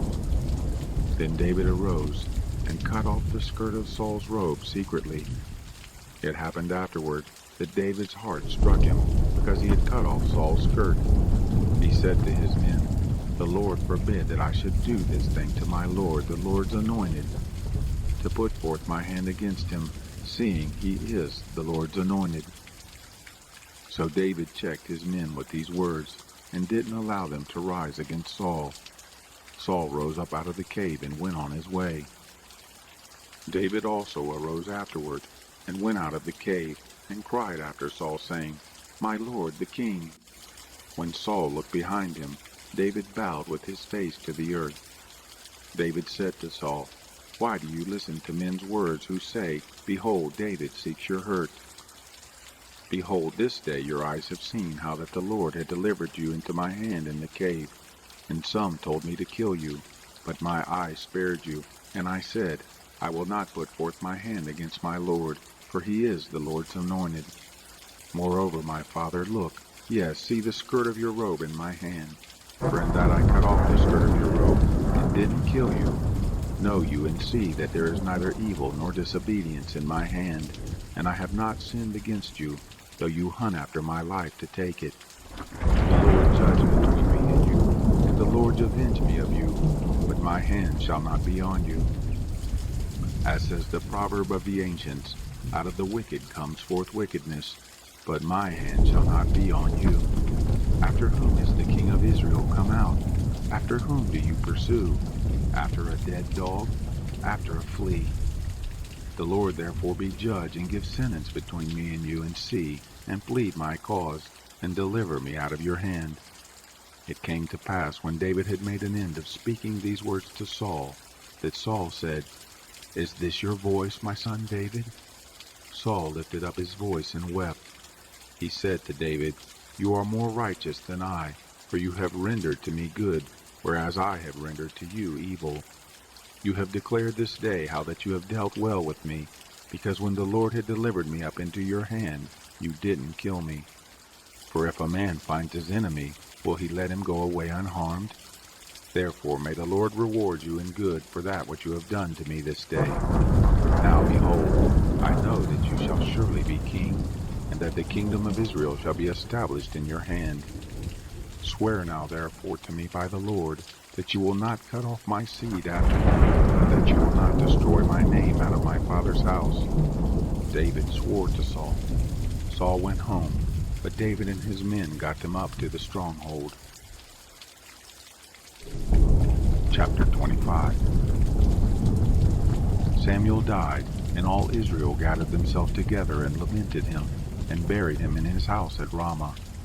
David arose and went down to the wilderness of Paran. There was a man in Maon whose possessions were in Carmel, and the man was very great, and he had about 3,000 sheep and 1,000 goats, and he was shearing his sheep in Carmel. Now the name of the man was Nabal, and the name of his wife Abigail, and the woman was of a good understanding, and of a beautiful face. But the man was churlish and evil in his doings, and he was of the house of Caleb. David heard in the wilderness that Nabal was shearing his sheep. David sent 10 young men, and David said to the young men, Go up to Carmel, and go to Nabal, and greet him in my name. And thus shall you tell him who lives in prosperity, Peace be to you, and peace be to your house, and peace be to all that you have. Now I have heard that you have shearers. Your shepherds have now been with us, and we did them no hurt, neither was there anything missing to them, all the while they were in Carmel. Ask your young men, and they will tell you. Therefore let the young men find favor in your eyes, for we come in a good day. Please give whatever comes to your hand to your servants and to your son David. When David's young men came, they spoke to Nabal according to all those words in the name of David. Nabal answered David's servants and said, Who is David, and who is the son of Jesse? There are many servants nowadays who break away from their masters. Shall I then take my bread and my water and my meat that I have killed for my shearers, and give it to men who I don't know where they come from? So David's young men turned on their way and went back, and came and told him according to all these words. David said to his men, Put on your sword. They girded every man his sword, and David also grabbed his sword, and there went up after David about 400 men, and 200 stayed with the baggage. But one of the young men told Abigail, Nabal's wife, saying, Behold, David sent messengers out of the wilderness to greet our master, and he railed at them. But the men were very good to us, and we were not hurt, neither missed we anything as long as we were with them, when we were in the fields. They were a wall to us both by night and by day, all the while we were with them keeping the sheep. Now therefore know and consider what you will do, for evil is determined against our master, and against all his house, for he is such a worthless fellow that one can't speak to him. Then Abigail made haste, and took 200 loaves, and 2 bottles of wine, and 5 sheep ready dressed, and 5 measures of parched grain, and 100 clusters of raisins, and 200 cakes of figs, and laid them on donkeys. She said to her young men, "Go on before me. Behold, I come after you." But she didn't tell her husband Nabal. It was so, as she rode on her donkey and came down by the covert of the mountain, that behold, David and his men came down toward her, and she met them. Now David had said, "Surely in vain have I kept all that this fellow has in the wilderness, so that nothing was missed of all that pertained to him, and he has returned me evil for good. God do so to the enemies of David, and more also, if I leave of all that belongs to him by the morning light so much as one man-child." When Abigail saw David, she hurried and alighted from her donkey, and fell before David on her face, and bowed herself to the ground. She fell at his feet and said, "On me, my lord, on me be the iniquity, and please let your handmaid speak in your ears. Hear the words of your handmaid. Please don't let my lord regard this worthless fellow, even Nabal, for as his name is, so is he. Nabal is his name, and folly is with him. But I, your handmaid, didn't see the young men of my lord, whom you did send. Now therefore, my lord, as the Lord lives, and as your soul lives, seeing the Lord has withheld you from blood guiltiness, and from avenging yourself with your own hand. Now therefore let your enemies, and those who seek evil to my lord, be his stay long. Now this present which your servant has brought to my lord, let it be given to the young men who follow my lord. Please forgive the trespass of your handmaid, for the Lord will certainly make my lord a sure house, because my lord fights the battles of the Lord, and evil shall not be found in you all your days. Though men be risen up to pursue you, and to seek your soul, yet the soul of my lord shall be bound in the bundle of life with the Lord your God, and the souls of your enemies, them he shall sling out, as from the hollow of a sling. It shall come to pass, when the Lord shall have done to my lord according to all the good that he has spoken concerning you, and shall have appointed you prince over Israel, that this shall be no grief to you, nor offense of heart to my lord, either that you have shed blood without cause, or that my lord has avenged himself. When the Lord shall have dealt well with my lord, then remember your handmaid." David said to Abigail, "Blessed be the Lord, the God of Israel, who sent you this day to meet me. And blessed be your discretion, and blessed be you that you have kept me this day from blood guiltiness, and from avenging myself with my own hand. For in very deed, as the Lord, the God of Israel lives, who has withheld me from hurting you, except you had hurried and come to meet me, surely there wouldn't have been left to Nabal by the morning light so much as one man-child." So David received with her that which he had brought him, and he said to her, "Go up in peace to your house. Behold, I have listened to your voice, and have accepted your person." Abigail came to Nabal, and behold, he held a feast in his house, like the feast of a king. And Nabal's heart was merry within him, for he was very drunken. Therefore she told him nothing, less or more, until the morning light. It happened in the morning, when the wine was gone out of Nabal, that his wife told him these things, and his heart died within him, and he became as a stone. It happened about 10 days after, that the Lord struck Nabal so that he died. When David heard that Nabal was dead, he said, "Blessed be the Lord, who has pleaded the cause of my reproach from the hand of Nabal, and has kept back his servant from evil, and the evil doing of Nabal has the Lord returned on his own head." David sent and spoke concerning Abigail, to take her to him as a wife.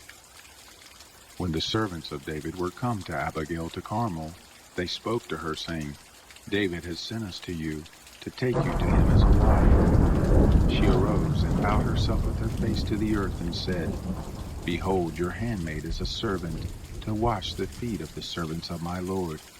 Abigail hurried and arose, and rode on a donkey, with 5 ladies of hers who followed her, and she went after the messengers of David, and became his wife. David also took Ahinoam of Jezreel, and they became both of them his wives. Now Saul had given Michal his daughter, David's wife, to Palti son of Laish, who was of Galim. Chapter 26. The Ziphites came to Saul to Gibeah, saying, "Doesn't David hide himself in the hill of Hachilah, which is before the desert?" Then Saul arose and went down to the wilderness of Ziph, having 3,000 chosen men of Israel with him, to seek David in the wilderness of Ziph. Saul encamped in the hill of Hachilah, which is before the desert by the way.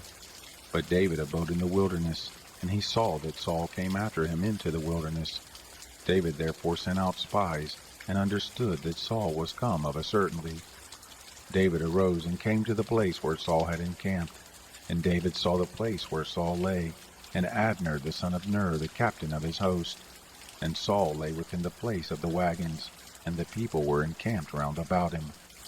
Then answered David and said to Ahimelech the Hittite, and to Abishai the son of Zeruiah, brother of Joab, saying, "Who will go down with me to Saul to the camp?" Abishai said, "I will go down with you." So David and Abishai came to the people by night, and behold, Saul lay sleeping within the places of the wagons, with his spear stuck in the ground at his head, and Abner and the people lay round about him. Then Abishai said to David, "God has delivered up your enemy into your hand this day. Now therefore please let me strike him with the spear to the earth at one stroke, and I will not strike him the second time." David said to Abishai, "Don't destroy him, for who can put forth his hand against the Lord's anointed and be guiltless?" David said, "As the Lord lives, the Lord will strike him, or his day shall come to die, or he shall go down into battle and perish. The Lord forbid that I should put forth my hand against the Lord's anointed. But now please take the spear that is at his head, and the jar of water, and let us go." So David took the spear and the jar of water from Saul's head, and they got away, and no man saw it, nor knew it, neither did any awake, for they were all asleep, because a deep sleep from the Lord was fallen on them. Then David went over to the other side, and stood on the top of the mountain afar off, a great space being between them. And David cried to the people, and to Abner the son of Ner, saying, "Don't you answer, Abner?" Then Abner answered, "Who are you who cries to the king?" David said to Abner, "Aren't you a valiant man? And who is like you in Israel? Why then have you not kept watch over your lord the king? For there came one of the people in to destroy the king your lord. If this thing isn't good that you have done, as the Lord lives, you are worthy to die, because you have not kept watch over the king, the Lord's anointed. Now see where the king's spear is, and the jar of water that was at his head." Saul knew David's voice and said, "Is this your voice, my son David?" David said, "It is my voice, my lord, O king." He said, "Why does my lord pursue after his servant? For what have I done? Or what evil is in my hand? Now therefore please let my lord the king hear the words of his servant. If it be the Lord has stirred you up against me, let him accept an offering. But if it be the children of men, cursed be they before the Lord, for they have driven me out this day, that I shouldn't cling to the Lord's inheritance, saying, Go serve other gods. Now therefore don't let my blood fall to the earth away from the presence of the Lord. For the king of Israel has come out to seek a flea, as when one does hunt a partridge in the mountains." Then Saul said, "I have sinned. Return, my son David, for I will no more do you harm, because my life was precious in your eyes this day. Behold, I have played the fool, and have erred exceedingly." David answered, "Behold the spear, O king. Let then one of the young men come over and get it. The Lord will render to every man his righteousness and his faithfulness, because the Lord delivered you into my hand today, and I wouldn't put forth my hand against the Lord's anointed. Behold, as your life was much set by this day in my eyes, so let my life be much set by in the eyes of the Lord, and let him deliver me out of all oppression." Then Saul said to David, "Blessed be you, my son David. You shall both do mightily, and shall surely prevail." So David went his way, and Saul returned to his place. Chapter 27. David said in his heart, "I shall now perish one day by the hand of Saul. There is nothing better for me than that I should escape into the land of the Philistines, and Saul will despair of me, to seek me any more in all the borders of Israel, so I shall escape out of his hand. David arose and passed over, he and the 600 men who were with him, to Achish the son of Maoch, king of Gath. David lived with Achish at Gath, he and his men, every man with his household, even David with his 2 wives, Ahinoam the Jezreelitess, and Abigail the Carmelitess, Nabal's wife. It was told Saul that David was fled to Gath, and he sought no more again for him. David said to Achish, "If I have now found favor in your eyes, let them give me a place in one of the cities of the country, that I may dwell there. For why should your servant dwell in the royal city with you?" Then Achish gave him Ziklag that day. Why Ziklag pertains to the kings of Judah to this day. The number of the days that David lived in the country of the Philistines was a full year and 4 months. David and his men went up and made a raid on the Geshurites and the Girzites and the Amalekites, for those nations were the inhabitants of the land who were of old, as you go to Shur, even to the land of Egypt. David struck the land, and saved neither man nor woman alive, and took away the sheep, and the oxen, and the donkeys, and the camels, and the clothing. And he returned and came to Achish. Achish said, "Against whom have you made a raid today?" David said, "Against the south of Judah, and against the south of the Jerahmeelites, and against the south of the Kenites." David saved neither man nor woman alive to bring them to Gath, saying, "Lest they should tell of us, saying, So did David, and so has his manner been all the while he hath lived in the country of the Philistines." Achish believed David, saying, "He has made his people Israel to utterly hate him. Therefore he shall be my servant forever." Chapter 28. It happened in those days that the Philistines gathered their hosts together for warfare to fight with Israel. Achish said to David, "Know assuredly that you shall go out with me in the host, you and your men." David said to Achish, "Therefore you shall know what your servant will do." Achish said to David, "Therefore I will make you keeper of my head forever." Now Samuel was dead, and all Israel had lamented him and buried him in Ramah, even in his own city. Saul had put away those who had familiar spirits and the wizards out of the land. The Philistines gathered themselves together and came and encamped in Shunem. And Saul gathered all Israel together, and they encamped in Gilboa. When Saul saw the host of the Philistines, he was afraid, and his heart trembled greatly. When Saul inquired of the Lord didn't answer him, neither by dreams, nor by Urim, nor by prophets. Then Saul said to his servants, "Seek me a woman who has a familiar spirit, that I may go to her and inquire of her." His servants said to him, "Behold, there is a woman who has a familiar spirit at Endor." Saul disguised himself and put on other clothing and went, he and 2 men with him, and they came to the woman by night, and he said, "Please divine to me by the familiar spirit, and bring up whoever I shall name to you." The woman said to him, "Behold, you know what Saul has done, how he has cut off those who have familiar spirits and the wizards out of the land. Why then are you laying a snare for my life to cause me to die?" Saul swore to her by the Lord, saying, "As the Lord lives, there shall no punishment happen to you for this thing." Then the woman said, "Whom shall I bring up to you?" He said, "Bring me up Samuel." When the woman saw Samuel, she cried with a loud voice, and the woman spoke to Saul, saying, "Why have you deceived me? For you are Saul." The king said to her, "Don't be afraid, for what do you see?" The woman said to Saul, "I see a god coming up out of the earth." He said to her, "What form is he?" She said, "An old man comes up, and he is covered with a robe." Saul perceived that it was Samuel, and he bowed with his face to the ground. Samuel said to Saul, "Why have you disturbed me to bring me up?" Saul answered, "I am sore distressed, for the Philistines make war against me, and God has departed from me, and answers me no more, neither by prophets, nor by dreams. Therefore I have called you, that you may make known to me what I shall do." Samuel said, "Why then do you ask of me, seeing the Lord is departed from you, and is become your adversary? The Lord has done to you as he spoke by me, and the Lord has torn the kingdom out of your hand, and given it to your neighbor, even to David, because you didn't obey the voice of the Lord, and didn't execute his fierce wrath on Amalek. Therefore the Lord has done this thing to you this day.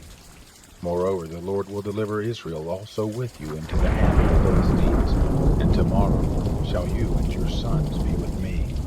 The Lord will deliver the host of Israel into the hand of the Philistines. Then Saul fell immediately his full length on the earth, and was very afraid because of the word of Samuel, and there was no strength in him, for he had eaten no bread all the day, nor all the night. The woman came to Saul, and saw that he was very troubled, and said to him, Behold, your handmaid has listened to your voice, and I have put my life in my hand, and I have listened to the words which you spoke to me. Now therefore please listen also to the voice of your handmaid, and let me set a morsel of bread before you and eat, that you may have strength when you go on your way. But he refused and said, I will not eat. But his servants, together with the woman, constrained him, and he listened to their voice. So he arose from the earth and sat on the bed. The woman had a fattened calf in the house, and she hurried and killed it.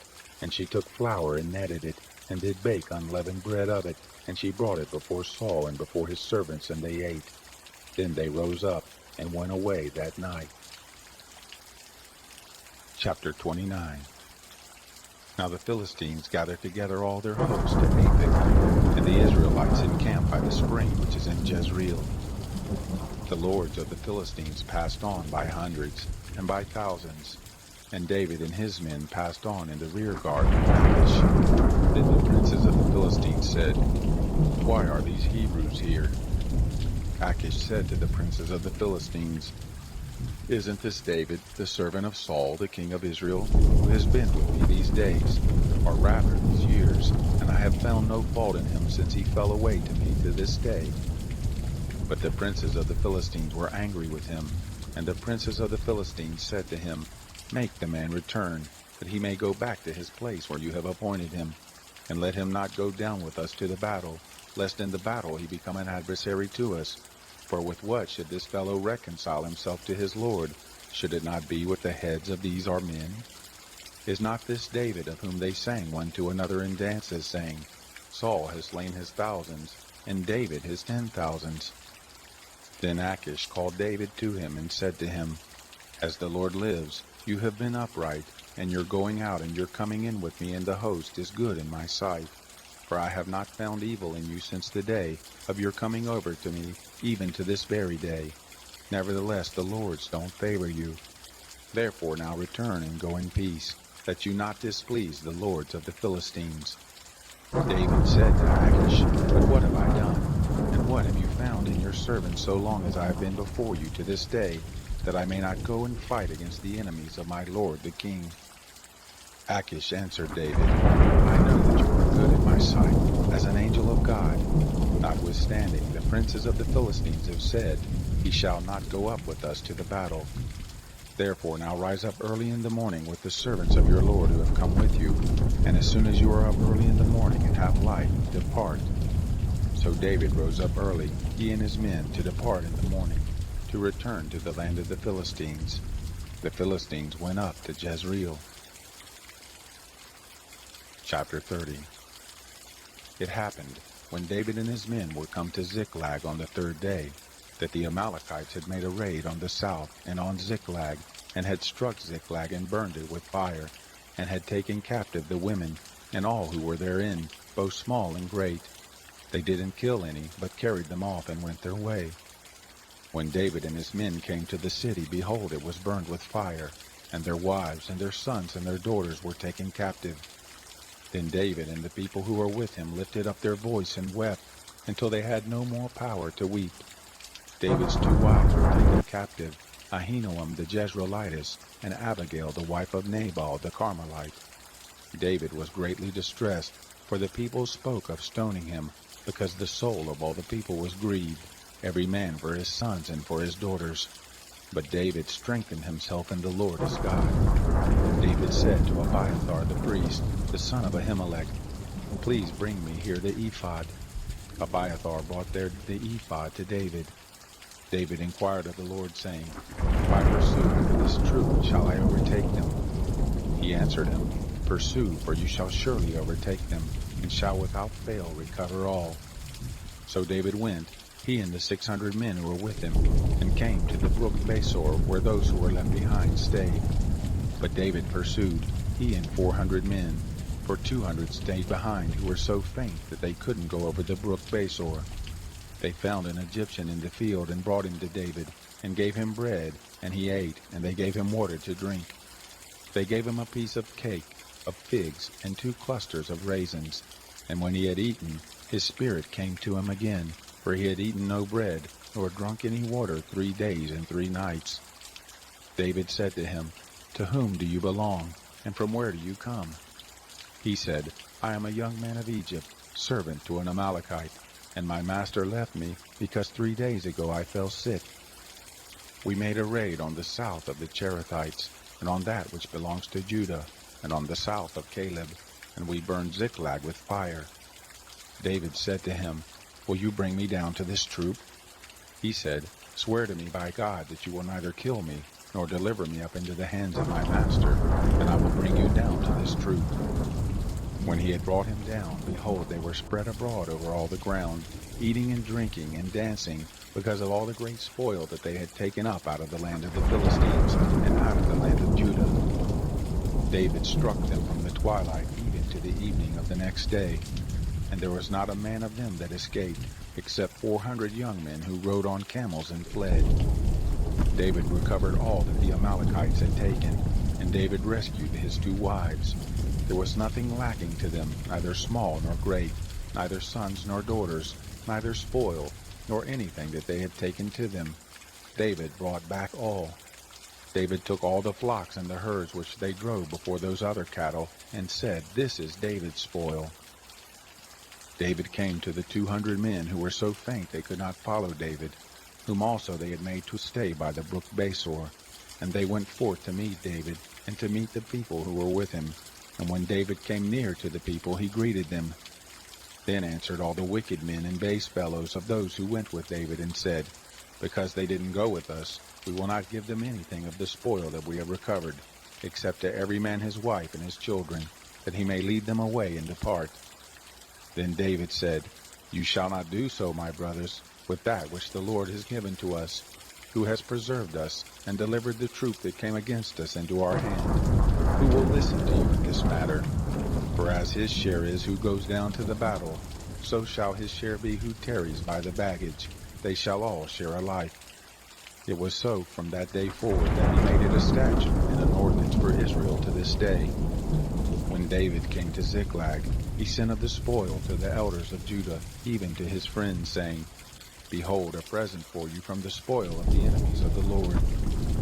To those who were in Bethel, and to those who were in Ramoth of the south, and to those who were in Jatir, and to those who were in Aroer, and to those who were in Siphmoth, and to those who were in Eshtemoa, and to those who were in Rachal, and to those who were in the cities of the Jerahmeelites, and to those who were in the cities of the Kenites, and to those who were in Hormah, and to those who were in Borashan, and to those who were in Athak, and to those who were in Hebron, and to all the places where David himself and his men used to stay. Chapter 31. Now the Philistines fought against Israel, and the men of Israel fled from before the Philistines, and fell down slain on Mount Gilboa. The Philistines followed hard on Saul and on his sons, and the Philistines killed Jonathan, and Aminadab, and Malchishua, the sons of Saul. The battle went sore against Saul, and the archers overtook him, and he was greatly distressed by reason of the archers. Then Saul said to his armor-bearer, Draw your sword and thrust me through, lest these uncircumcised ones come and thrust me through and abuse me. But his armor-bearer would not, for he was very afraid. Then Saul took his sword and fell on it. When his armor-bearer saw that Saul was dead, he likewise fell on his sword and died with him. So Saul died, and his 3 sons, and his armor-bearer, and all his men that same day together. When the men of Israel who were on the other side of the valley, and those who were beyond the Jordan, saw that the men of Israel fled, and that Saul and his sons were dead, they forsook the cities and fled, and the Philistines came and lived in them. It happened on the next day, When the Philistines came to strip the slain, that they found Saul and his 3 sons fallen on Mount Gilboa, they cut off his head, and stripped off his armor, and sent into the land of the Philistines round about to carry the news to the house of their idols and to the people. They put his armor in the house of the Ashtaroth, and they fastened his body to the wall of Bethshan. When the inhabitants of Jabesh Gilead heard concerning him that which the Philistines had done to Saul, all the valiant men arose, and went all night, and took the body of Saul, and the bodies of his sons from the wall of Bethshan. And they came to Jabesh, and burnt them there.